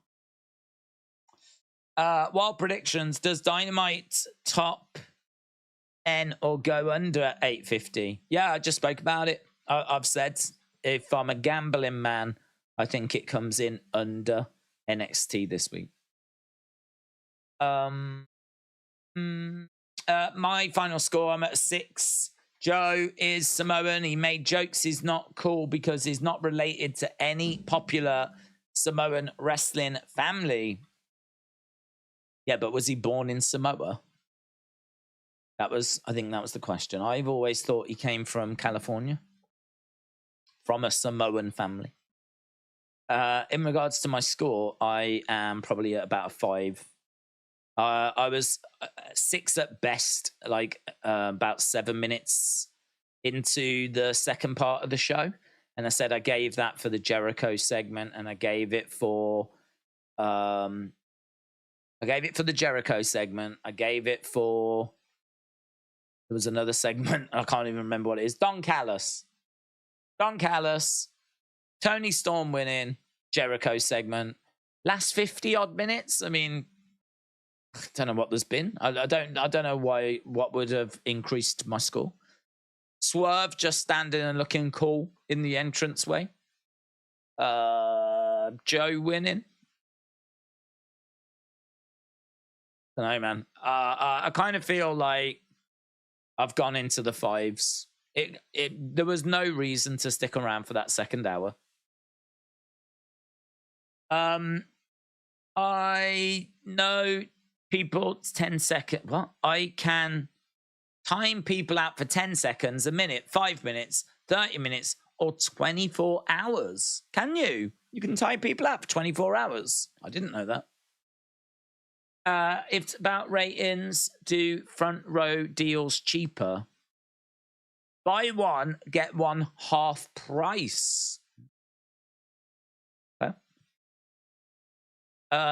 Predictable ending. Smojo is not part of the Anaway family, says Jim. I've got a 6 and I feel like I'm being generous, says Gerald. Ilya and Wes banged hard, said Gerald. Even NXT level has solid expectations. This might be out there, but I believe NXT on a Wednesday bought a fire in AEW. Mitchell said, I'm out. Hope everyone has a good day. Yeah, we're wrapping up as well. I'm just going to get a few more votes in. Jim said the reason to stick around is to finish watching the show. Well, that is a reason to stick around. No stream tomorrow. No stream tomorrow. Although I am looking at doing something for members, but I don't know that it'll be a stream. Did you hear that Asuka defended Nia Jax from constructed criticism by fans on Twitter? Nope. But you know, I could believe it.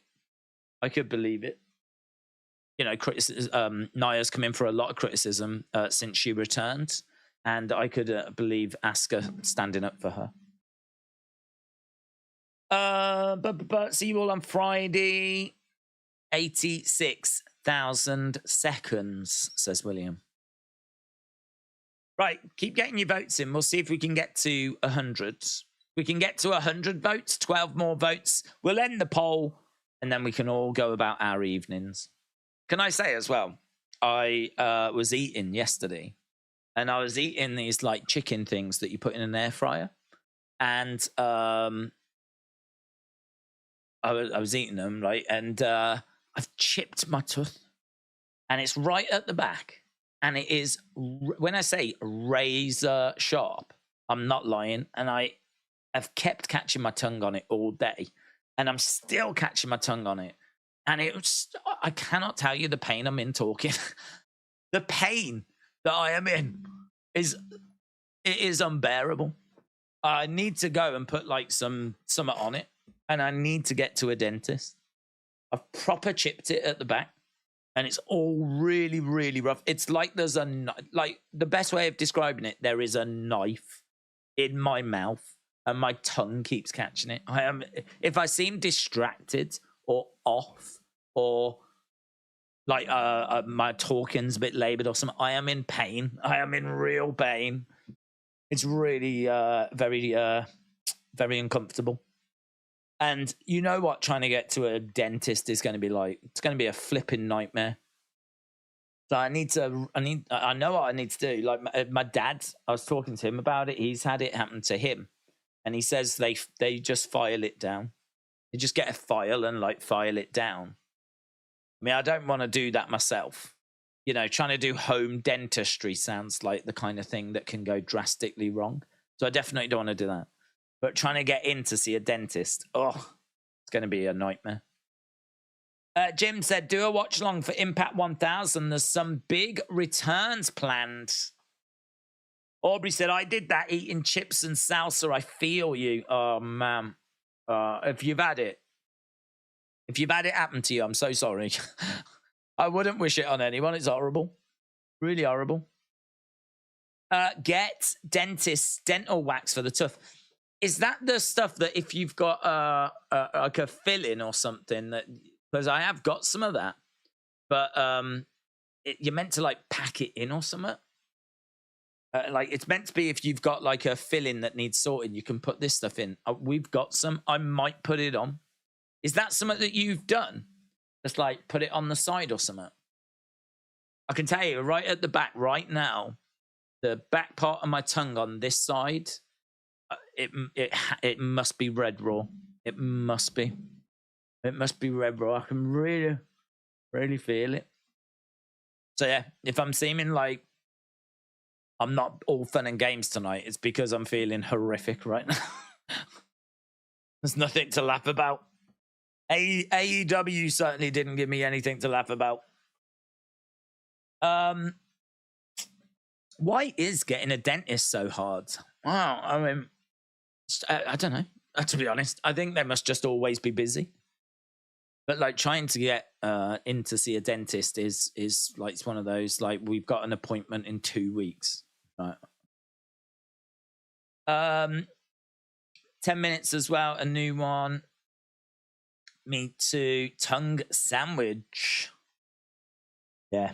That's 93. Keep your votes coming in. Keep your votes coming in. We'll see if we can get to... We've got 274 people watching. 7 people can vote in this poll just to get a bit of a read as to where people are. If you thought the show was brilliant, say, put it 7.5 to 10. You really enjoyed it. If you thought the show was garbage, 4.75 or below. If you think it's sort of in the middle, like, you know, is it 6s into 7s? Is it 5s?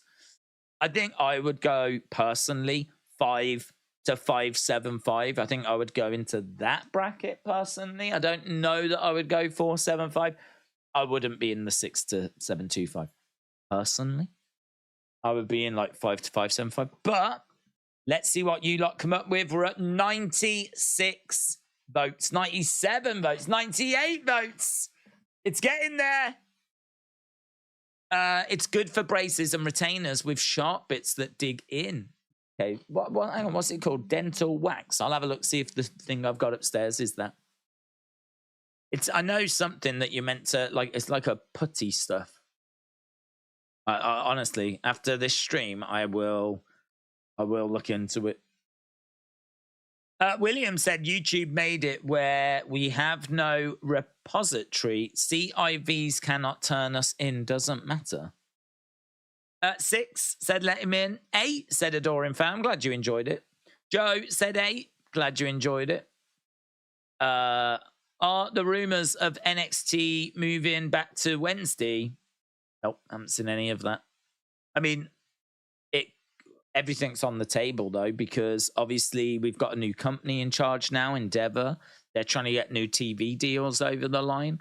Like, WWE could do anything. Raw could move. NXT could move. SmackDown could move. Like, the new TV deals that are being negotiated could result in them going to Amazon. Could result in them going to Disney, could result in so many different things. So changing days of the shows is not crazy at all, but I haven't seen anything concrete on that. In fact, I haven't seen anything on that. Right, 1 vote away. People just want to stick around. There it is. There it is. Right, let's go. So 28% said 6 to 7.25. 27% said 7.5 to 10. 23% said 4.75 or below, and 20% said 5 to 5.75. That is one of the most amazing poll results I have ever seen. That is so amazing. Look at how close all 4 options were. I mean, we're not that far away from it being 25, 25, 25, 25, and that each one gets like a level playing fields. So an amazing result. 6 to 7.25 wins by 1%. And then only 5% behind that was 4.75 or below, the lowest option. So it's that's quite an amazing result, to be honest. It seems like mixed bag is probably a fair reflection of that poll. A mixed bag of opinions and results. So we move on to next week. We move on to what I'm sure will be a very impressive show. It's a great looking card. It really is. And, you know, I'm looking forward to it. I'm sure there'll be a surge of late tickets being purchased as well. I'm sure the crowd will end up being a good, decent sized crowd. Certainly if they're running that ticket promotion James was talking about as well. So, yeah, we'll see. We'll see what happens next week.